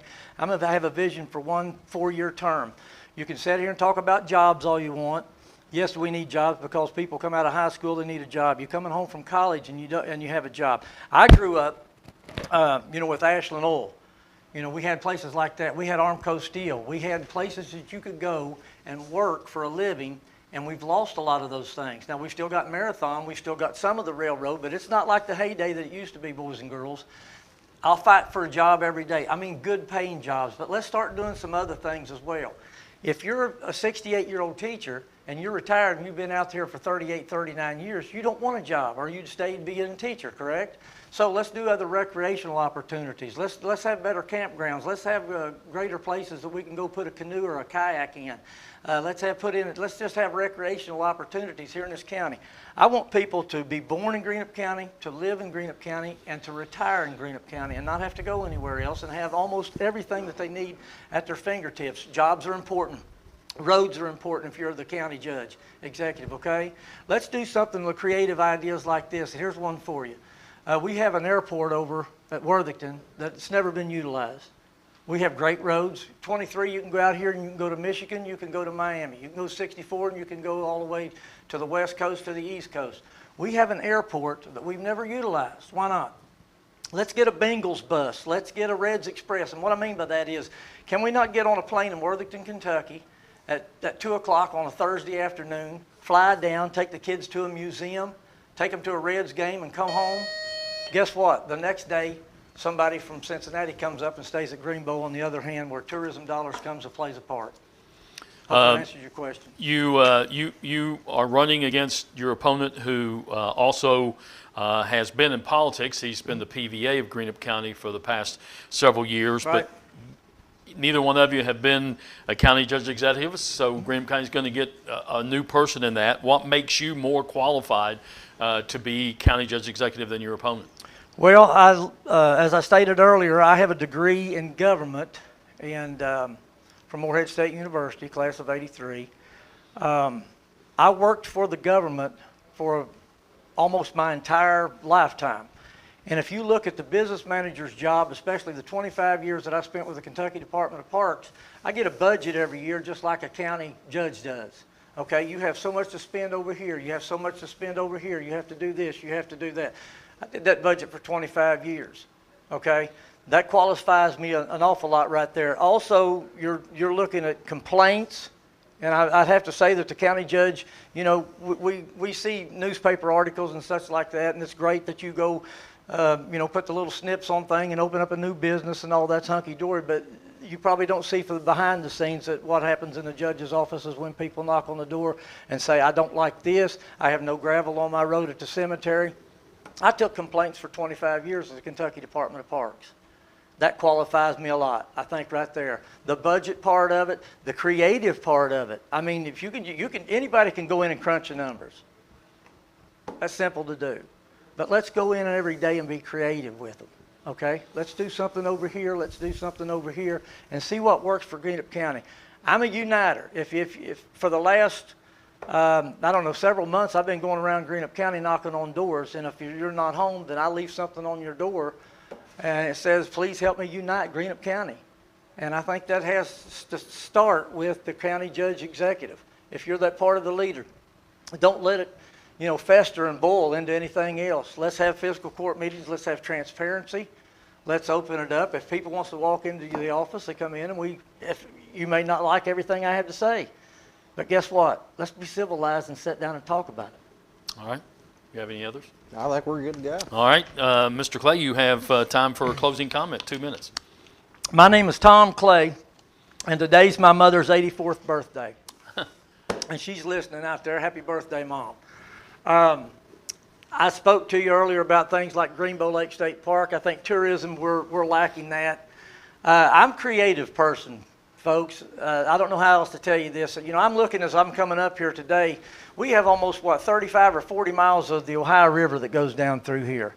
Can a windmill up above the water tower in Russell help the people of Russell become, 10 or 15% off of their electric bill one of these days? Let's look towards the future a little bit.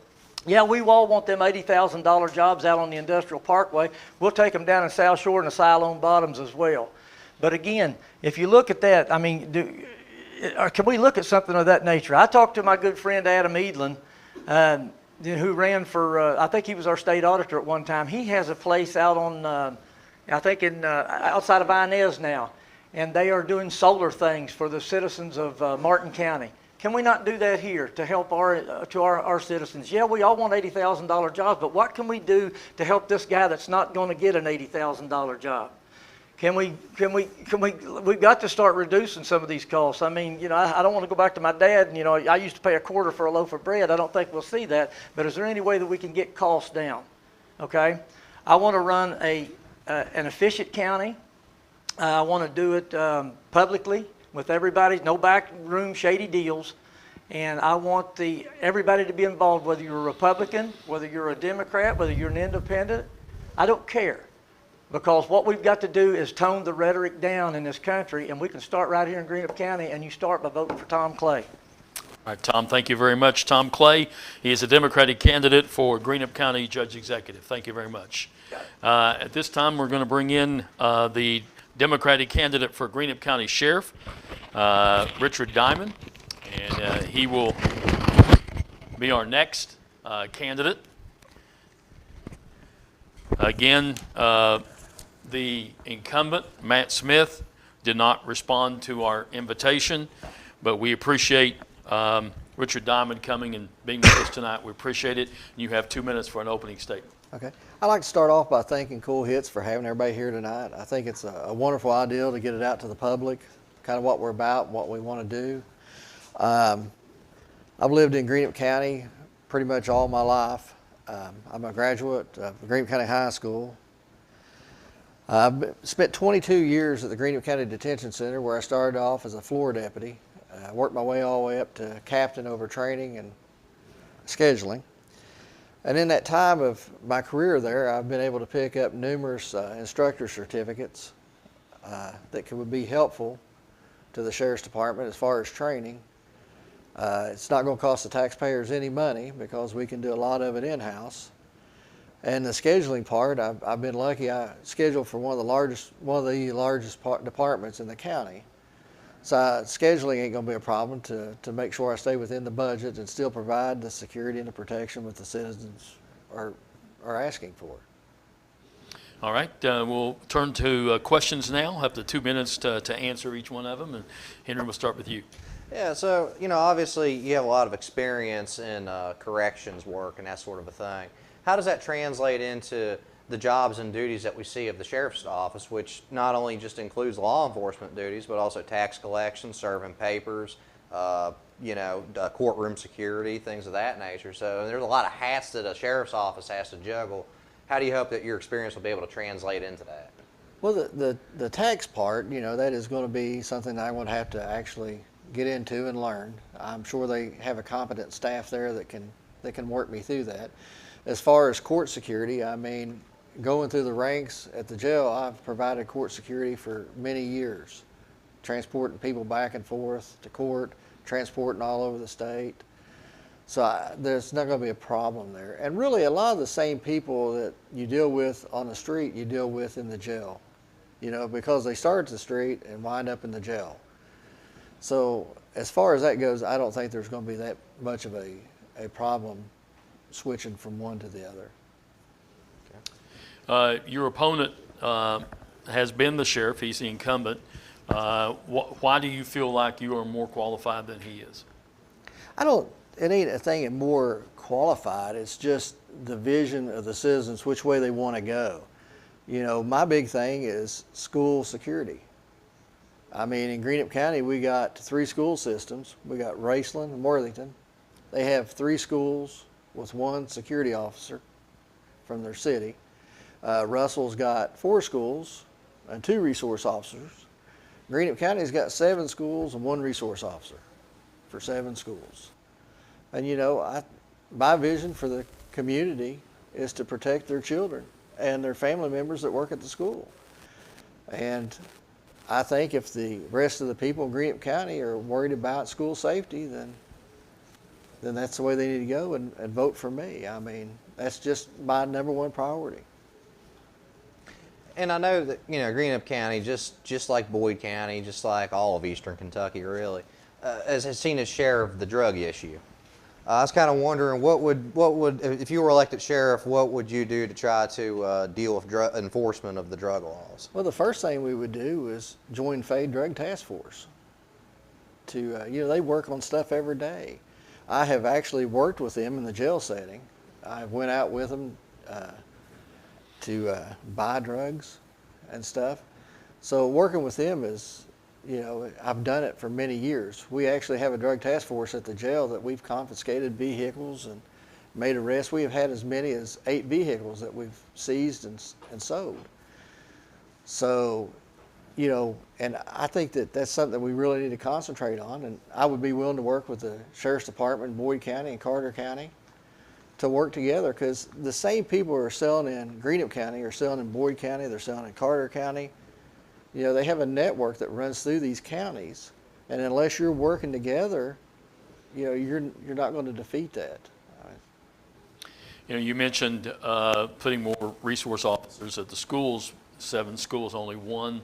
How do you propose to be able to pay for that? The law that they passed states the school has to pay. I mean, it's their responsibility. But it's also the responsibility of the county too. I mean, we have a right to protect these children, these staff members at these school systems. We're going to have to watch what we spend, not buy new cruisers every year, cut back on the vehicles we buy. In the school system, they have money. The county right now, our county is sitting on millions of dollars in excess money that, that some people's proposed tax cuts, which is awesome for the citizens of Greenup County, but also we need to spend that money on making sure our children are safe and our family members that work at school. So it's going to be, it's going to be tightening the budget and just making it work. I mean, because nobody wants to be that person that goes to the house and knocks on the door and tells them that they've lost a loved one because we just can't afford it. Mr. Diamond, you have 2 minutes for a closing statement. My biggest thing is I want to be a sheriff's department for everybody, for all the citizens of Greenup County, Republican, Democrat, rich, poor. We want to have a transparent department. We want to be able to have people come in, have an open door policy, come in and tell us, hey, you're doing good. Hey, this is what you need to improve on. This is our suggestion. This is our concern. And that's important to get the citizens involved because you're going to need those citizens. You're going to need their support. You know, they are the one paying the tax money. And they're the one that when you got to their house and somebody stole their four-wheeler, you know, at that point in time, I mean, that is the people you work for. That is your boss. So we want to work with the community. We want to have this open door policy. And we want to protect our children in schools. I mean, I have grandchildren. I have one child still in school. I mean, nothing's more important than school safety and the safety of my children, your children. So if this is something that everybody is interested in, school security and making sure their children are safe throughout, and their family members throughout Greenup County, then, you know, November the 8th, vote for me. All right, thank you very much. We want to appreciate, again, Richard Diamond, the Democratic candidate for Greenup County Sheriff, for being our guest. We're going to take a break, and we'll come back with more as our Political Forum 2022 continues on Cool Hits 105.7 and Cool TV. Whether it's fountain drinks at the lowest price or you're filling up the cooler for the family and friends, Clerk's has the widest selection, the best prices, and the most helpful staff you'll find anywhere. Clerk Stop and Shop. Return, refresh, refuel. I'm April Perry, the CEO of Kentucky Farmers Bank. On average, our employees have been with Kentucky Farmers Bank for over 10 years, and that is important to you and us. We want you to know who you are dealing with. Whether you are financing a new home, buying a car, or remodeling your kitchen, Kentucky Farmers Bank is the better bank for all your needs. Kentucky Farmers Bank, the better bank for all your financial needs since 1931. Located in Ashland, Summit, and Catlettsburg. KentuckyFarmersBank.com. Member FDIC and equal housing lender. McMeans Pharmacy has 2 locations to serve you. Stop by 29th Street and Carter Avenue in Ashland or in their South Point location. Call McMeans Pharmacy in Ashland at 325-8400. In South Point, call 740-377-2677. For all your pharmacy needs, McMeans Pharmacy is the place for you. McMeans Pharmacy in Ashland and South Point. In Ashland, call 325-8400. In South Point, call 377-2677. When you have business away from home or a planned event far from your comfort zone, you're probably going to need a little help. Let A&A Porta Potties assist you with all your portable toilet needs. Whether on a construction site, planning for an outdoor wedding, or any other outdoor event, A&A Porta Potties are here to assist you. A&A Porta Potties also rents out storage containers, office containers, cooling fans, tables, and chairs. A&A Porta Potties, there is no event too big or too small for us to accommodate you. Whether it's a snack when you're heading out or restocking when you're heading home, Clark's Pump and Chop is the winning stop. From drinks to our awesome crispy, crunchy chicken, Clark's has the best selection, the best prices, and the best staff you'll find anywhere. Clark's Pump and Shop. Return, refresh, refuel. Welcome back to our Political Forum 2022 here on Cool Hits 105.7 and Cool TV. We now welcome the Democratic candidate for Greenup County Clerk, Kim Fannin Mullins. Her opponent, Republican Andrew Imel, had a prior commitment and could not be here, but we're glad that Kim Fannin Mullins has decided to be here. And thank you for coming. And first of all, we'll give you time for a 2-minute opening statement. Okay. Thank you very much for having me this evening to the Cool Hits and to the Ashland Daily. I am Kim Fannin Mullins, your candidate for Greenup County Clerk. I'm a lifetime resident of Greenup County, and I am from South Shore. I've been married to Steve Mullins for 35 years. We have 2 children together and a grandchild. I started working at the county clerk's office in 1986. I did do 2 summers through high school. I retired in 2015. And then went back to be on the election board in 2017, had to resign from that to run for office. I know several aspects of the office. I was trained by the previous clerk, Pat Heineman. I can sit down and I can do the job right now. So I appreciate you all having me here today. All right, we'll go to questions now, and Henry will start things off. You know, obviously you have a lot of experience in this position. You've worked in this office for, you worked in a 31-year career. I mean, that's a pretty long career. I was kind of wondering, sometimes we have a tendency in everybody's job to, this is the way we always done things. So what would you like to maybe try to do to maybe improve the office or maybe seen done differently if you were to be elected to this post? Okay. I would like to see more things available online. Right now, you can renew tags, online. You can't do transfers or anything like that. But other aspects of the office, marriage licenses, deeds, mortgages, things that, appraisers or somebody like needs to look up, right now they have to pay for that extra service. I have been told that we may be looking at some grants coming in that can help pay for those services. It's something that, that we can look into because, it's kind of costly to do it on a daily basis right now.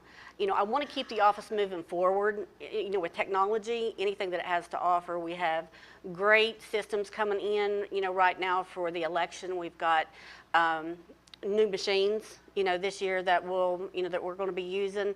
I think that so far we have kept moving forward, and I want that technology for the whole entire office and for the community to keep going. Why do you think it's important it's going to be somebody new in the county clerk's office in Greenup County if you win or your opponent wins? Your opponent has been on the commission, but not in the clerk's office. Why is it important to keep somebody who understands how that office works? And to go back with what Henry said a little bit, maybe come up with some new ideas, because not necessarily the experience means that you just keep doing things the same old way. So why is it important that you and your experience stay in that office and move things forward instead of somebody who hasn't got that type of experience in the clerk's office? Okay. Most importantly, I feel like, because I can sit down right now today and do that job. If we have an employee that maybe you're understaffed at the time, especially during COVID, it would have been an issue. But if you've got people falling off, I can sit behind that counter and I can do that job. I was trained in every department in the office. I worked in each branch. Sorry, you go ahead. One more time. I have worked in each branch. I worked in the Flatwoods office, I worked in the South Shore office, and then of course in the main branch. So I know that, if something happens and things do, I can take over and do it. There's a great staff there, that's already implemented. I just want to keep building. I want more education. I want them to be up to date on everything for the citizens of Greenup County. And, obviously, since the 2020 election, the county clerk's office across the nation, not just in Greenup County, has become it's starting to become a politically divisive lightning rod. You got a segment of the population that says, that things are rigged, and you got another section that says the Russians are hacking into things.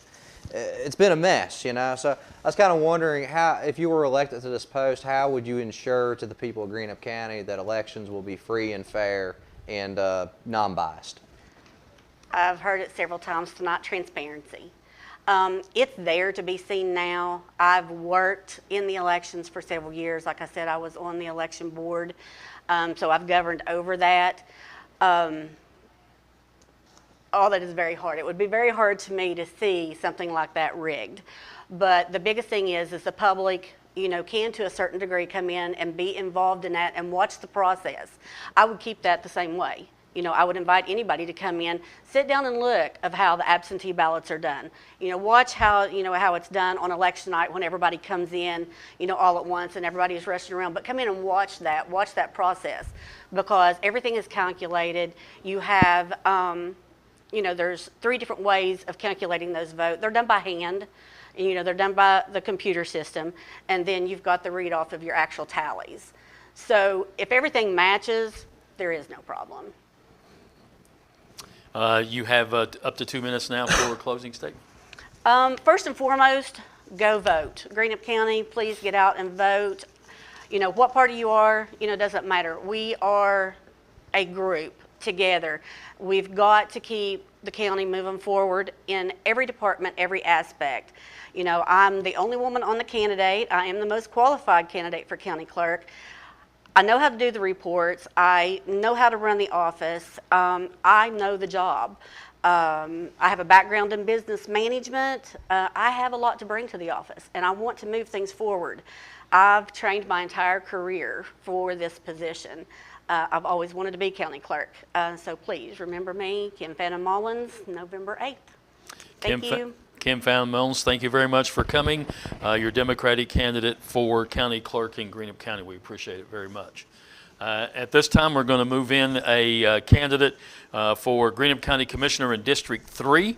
who will be coming to take the table here in just a second. The two candidates are Republican Ernie Duty and Democrat Randy Ashley. We did not get a response from Mr. Duty, but Mr. Ashley is here with us tonight. We'll have him take a seat, and he'll have time for an opening statement, closing statement, and we'll ask him a couple of questions also. Mr. Ashley, thanks very much, first of all, for being here. We appreciate it, and you have 2 minutes for an opening statement.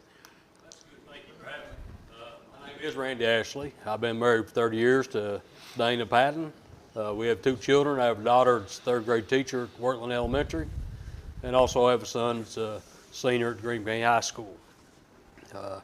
I've worked 20 years at AK Steel until the closure. I worked 13 years before that at Heckett Slag on AK Steel property, and now I'm currently working at Luminant Energy in Hanging Rock.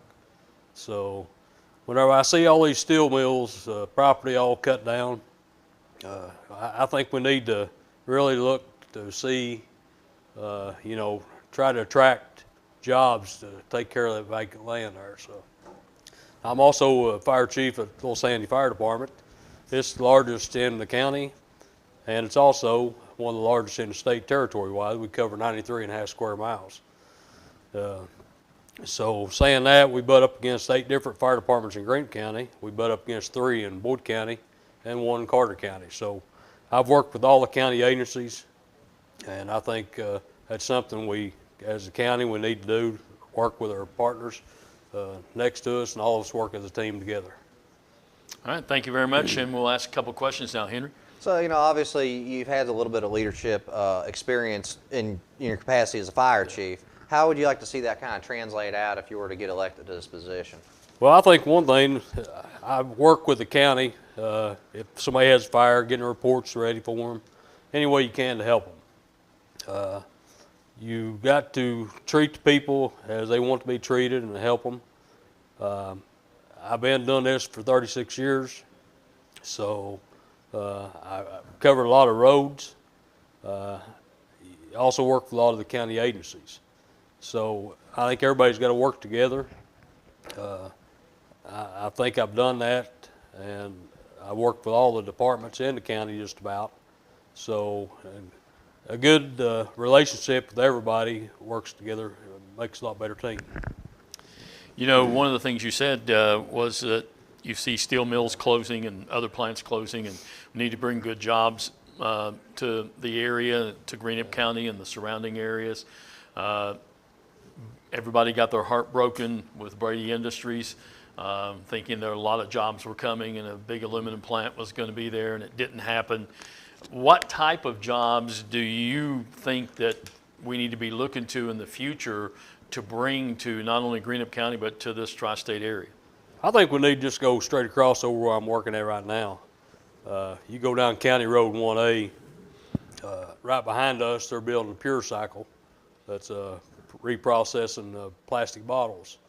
You got Altivia, all these smaller jobs, so we need to look and see how they're promoting. They're all good paying jobs.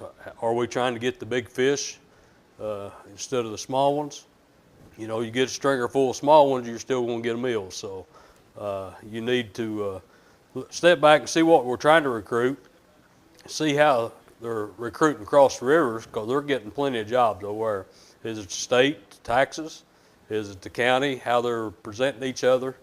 You just need to come up and find out how they're attracting so many jobs, and we're not, because we got the same rail, we got the same water, we got the same bottoms. So there's no reason why Greenup County cannot prosper off some of these jobs.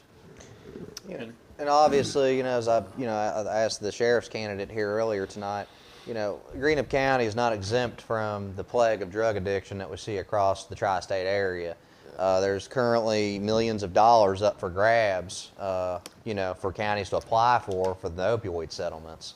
As a county commissioner, what would you like to see? What would you like to see Greenup County try to fight for those funds? Like, what would you like to see them use those funds for?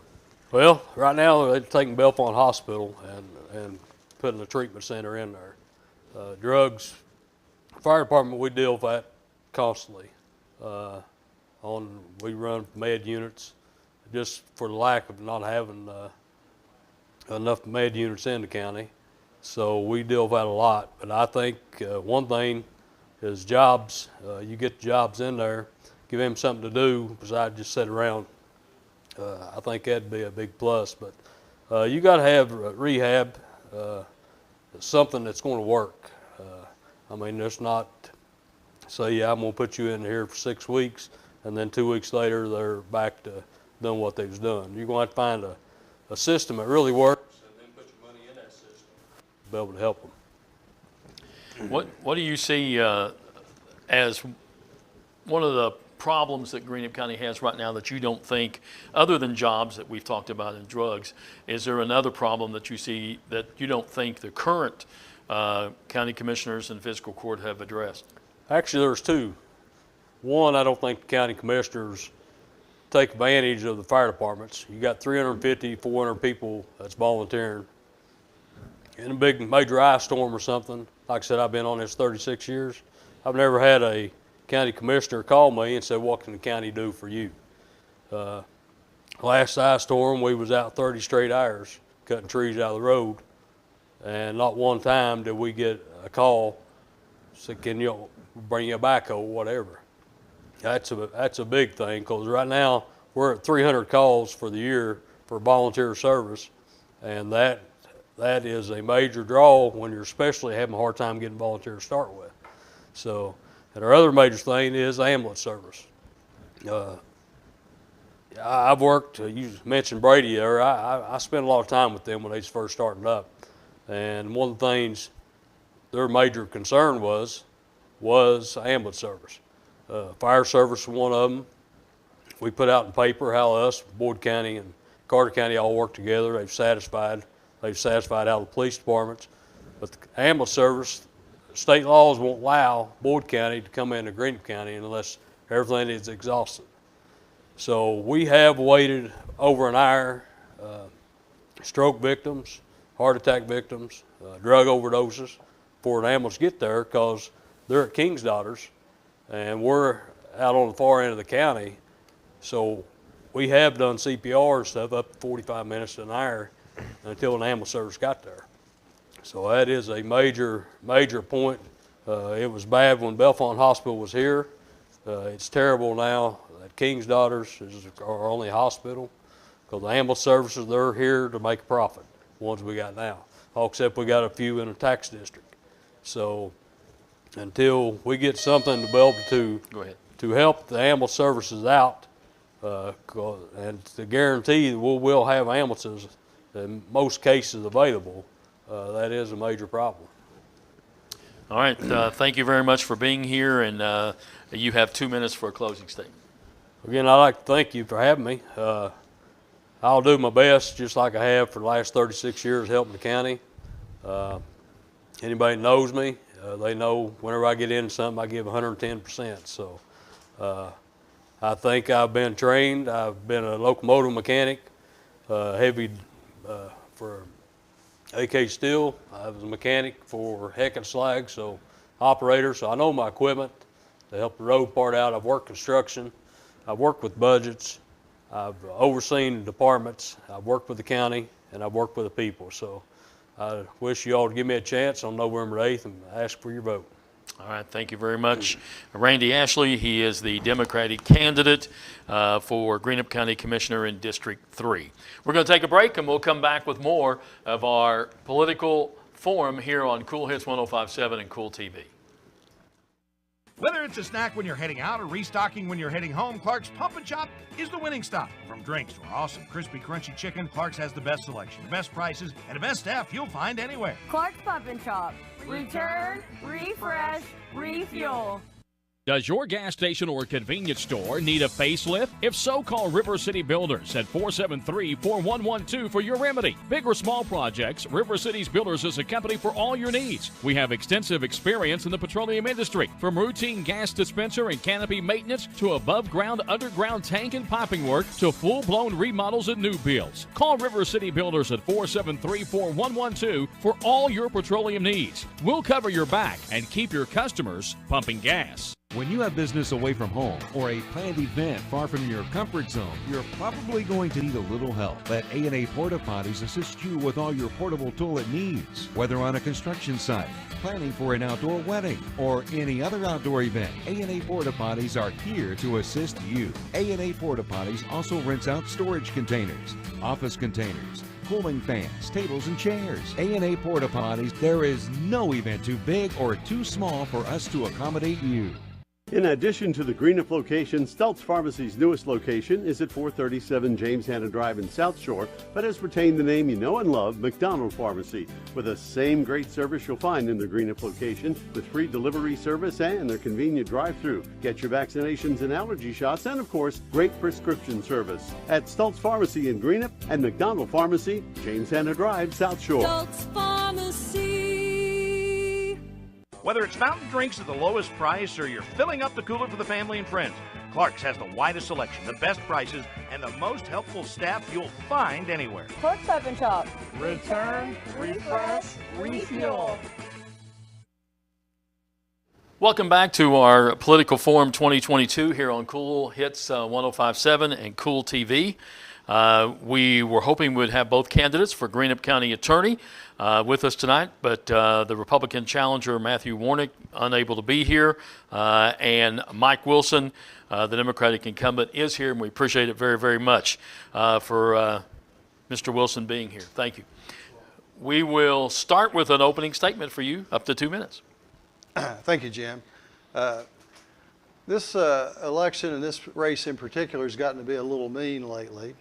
My opponent has called me about everything but a milk cow, as my mom used to say, and it's kind of an unfortunate thing. You know, it's odd because during the 10 years that he worked for me, he never had anything negative to say about me, but now that he's running against me, of course, that's politics and that's what's going on, okay? One of the things that I would like to do is to not attack my opponent. And what I would like to do is to look into the camera and talk to the folks on the radio and the TV and the newspaper and say 2 words to them. And those 2 words I'd like to say to them are the words, thank you. I would like to say thank you to everybody who's helped me in my election. I think anybody who's even just liked a post on Facebook or who's put a sign up in their yard or who's just said a kind word to me during the campaign, those things matter a lot to me. And that's what I wanted to first start off with, was saying thank you. I have a lot of lucky things that have happened to me in my life, a lot of people that I owe. I had 2 great Christian parents. My mom and dad, Bud and Babs Wilson, were excellent and were a great impact on my life. I also have a brother, Bill, who's wonderful, and a sister, Missy, and they were both great role models for me when I moved through life. We lived in downtown Russell. When I was born, there were 5 of us in a 2-bedroom apartment. I'll let you guys do the math and figure out how that was. It was a very modest home, not a fancy home. In fact, it's a home now that's been torn down. In fact, it's my minister's side yard. So during that period of time, you know, we were a very close-knit family, and then we moved to Flatwoods, Kentucky. And when I moved to Flatwoods, I ran into great neighbors and great friends, great coaches, and really great, can I continue? I mean, really great teachers who prepared me well to go on to the University of Kentucky, where I have an undergraduate degree in accounting, and then who prepared me well to go on to the University of Kentucky College of Law. I married well. I married well above what I should have. My wife's name is Joellen Harrington. That's Bob and Betty's little girl. We've been married 38 years and have had a great life together. We have 2 children, my daughter who's a judge in Michigan and my son who's a doctor in Long Island, New York. Those are my greatest blessings, of course. As this goes on, the best thing about my life, other than my family, of course, has been the job that I've held as county attorney. I've loved the prosecution aspect of it, but also like the stuff that's extra. And what I mean by that, going into the schools and doing anti-drug programs, giving out baseballs, going to ball games, making sure kids have enough to eat, making sure kids have enough clothes to wear, that sort of thing. That's always been a platform that the county attorney's office has given me, and I really appreciate that opportunity. I really appreciate the opportunity these voters have given me over the years to do the things that I've really enjoyed to do. That's why I want to continue to do them, and that's why I'm asking for everyone's vote on November the 8th.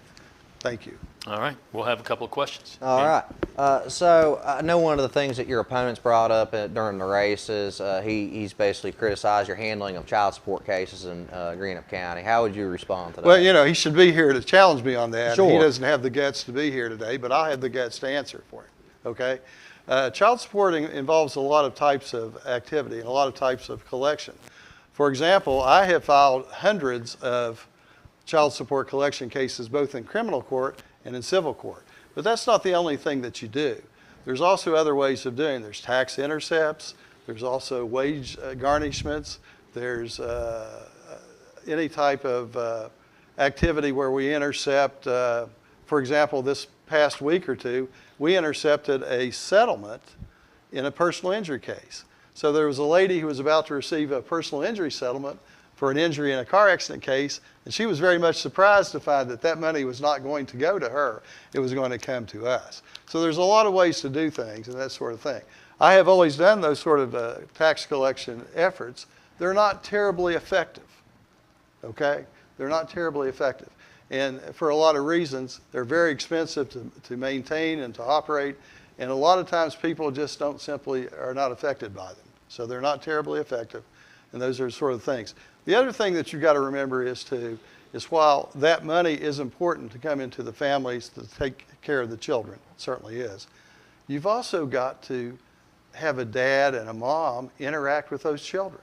That's as important, if not more important, than the cash coming in, is that they actually interact with their kids. They've got to have moms and dads, whether those moms and dads are paying child support or not. And that's one of the things that we have learned over time, is that we've got to be smarter in how we choose which person to prosecute. All right, and that's what we're trying to do. So that answers your question. I hope it does in a satisfactory manner. Let's talk a little bit about the drug problem, because that's something that's you've always tried to work on. That's been big in your office, especially with students, and it seems like it's getting really bad anymore with vaping and the fact that fentanyl and other things are getting into some of these vapes that are technically legal right now. What can the county attorney's office do to try and stop some of this? Well, you can be vigilant. You also need to understand that there has to be some changes in the legislature to address these types of products. You know, some of these products are being sold in convenience stores, and we're just shaking our heads, where did this come from? You see what I'm saying? So we have a lot to do there. The one thing that I have always looked forward to and thought that was the best and most efficient use of money was prevention. And what I try to do is go into these schools and try to stop this before. You know how expensive it is to do rehab? I'll send somebody to rehab to ARC. That's $62,000. I'll just say, yes, we want to send this person to rehab. It's $62,000, okay? Why not take that $62,000 and use it in schools? My office is the only office in Greenup County that has ever used any sort of prevention, used its budget for prevention of this type of thing. The one thing that you got to remember is too, you got to get your head out of this. Drugs are bad, alcohol's worse, okay? Alcohol is by far worse. It has far greater impact on negative impact on our society than it does. It's cheap, it's legal, there's a lot of reasons for that. But you've got to be able to speak. I have a sober existence. I never drink, I've never done drugs. I am a sober person. So when I go and speak to these schools, which I'm speaking this coming Thursday, I'm speaking Monday, I'm speaking Tuesday of next week, I'm able to be authentic with these kids and say, look, you don't have to do this. You don't have to be a part of this problem. You can stand away from this problem and succeed and do very well. So that's what I like to do, is I really am keyed in on the prevention of it, because it's such a better and more efficient use of resources. Henry? And, obviously you've been the county attorney for many years. I have. What would you say to somebody that would say, you've been the county attorney since the 80s, maybe it's time to hang it up? Yeah. I think what you have to go back to is there's an old Bob Dylan song, and it said, he who is not busy being born is busy dying. And that has always affected me. That line has always affected me, because I have never let myself not continue to be born.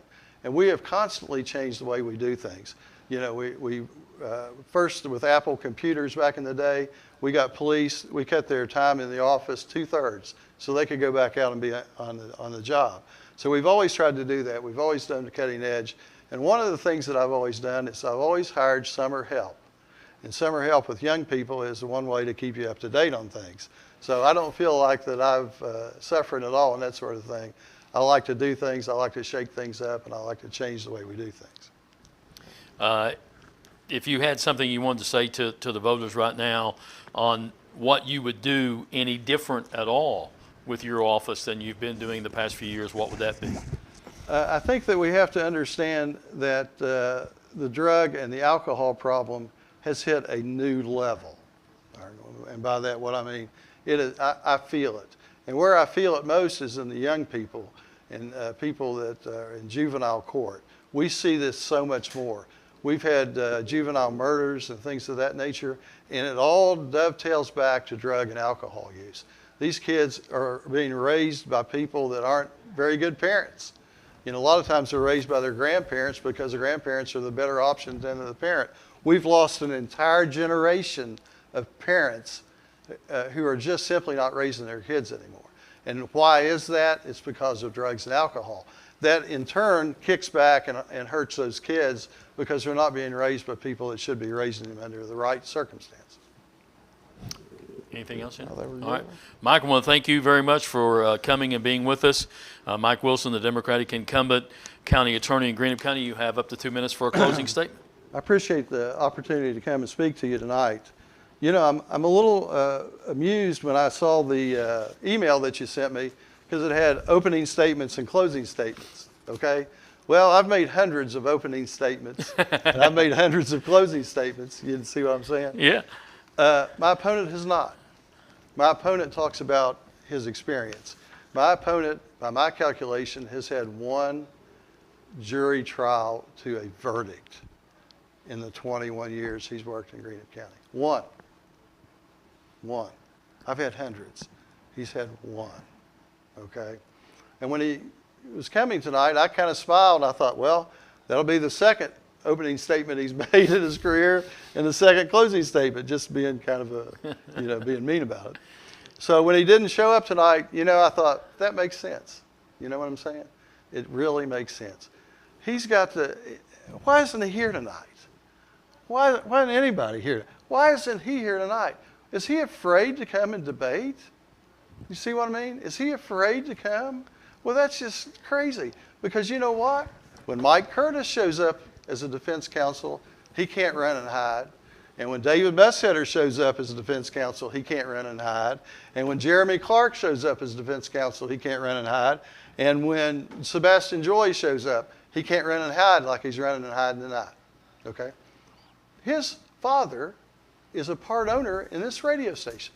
What greater insult could there be to Jim Forrest than to put on a program with his radio station and him not even have the courtesy to show up?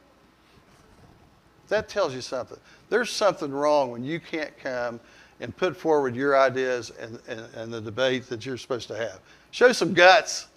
Show some guts. You know, you may get beat, so what? At least show up, right? And you may kick me to the curb, and good for you if you did. Show up. That's all I have. All right, Mike, thank you very much. Mike Wilson, Democratic incumbent county attorney in Greenup County. We'll take our final break, back with some closing comments in just a moment. Whether it's fountain drinks at the lowest price or you're filling up the cooler for the family and friends, Clerk's has the widest selection, the best prices, and the most helpful staff you'll find anywhere. Clerk's Open Shop. Return, refresh, refuel. I'm April Perry, the CEO of Kentucky Farmers Bank. On average, our employees have been with Kentucky Farmers Bank for over 10 years, and that is important to you and us. We want you to know who you are dealing with. Whether you are financing a new home, buying a car, or remodeling your kitchen, Kentucky Farmers Bank is the better bank for all your needs. Kentucky Farmers Bank, the better bank for all your financial needs since 1931. Located in Ashland, Summit, and Catlettsburg. KentuckyFarmersBank.com. Member FDIC and Equal Housing Lender. McMeans Pharmacy has 2 locations to serve you. Stop by 29th Street and Carter Avenue in Ashland or in their South Point location. Call McMeans Pharmacy in Ashland at 325-8400. In South Point, call 740-377-2677. For all your pharmacy needs, McMeans Pharmacy is the place for you. McMeans Pharmacy in Ashland and South Point. In Ashland, call 325-8400. In South Point, call 377-2677.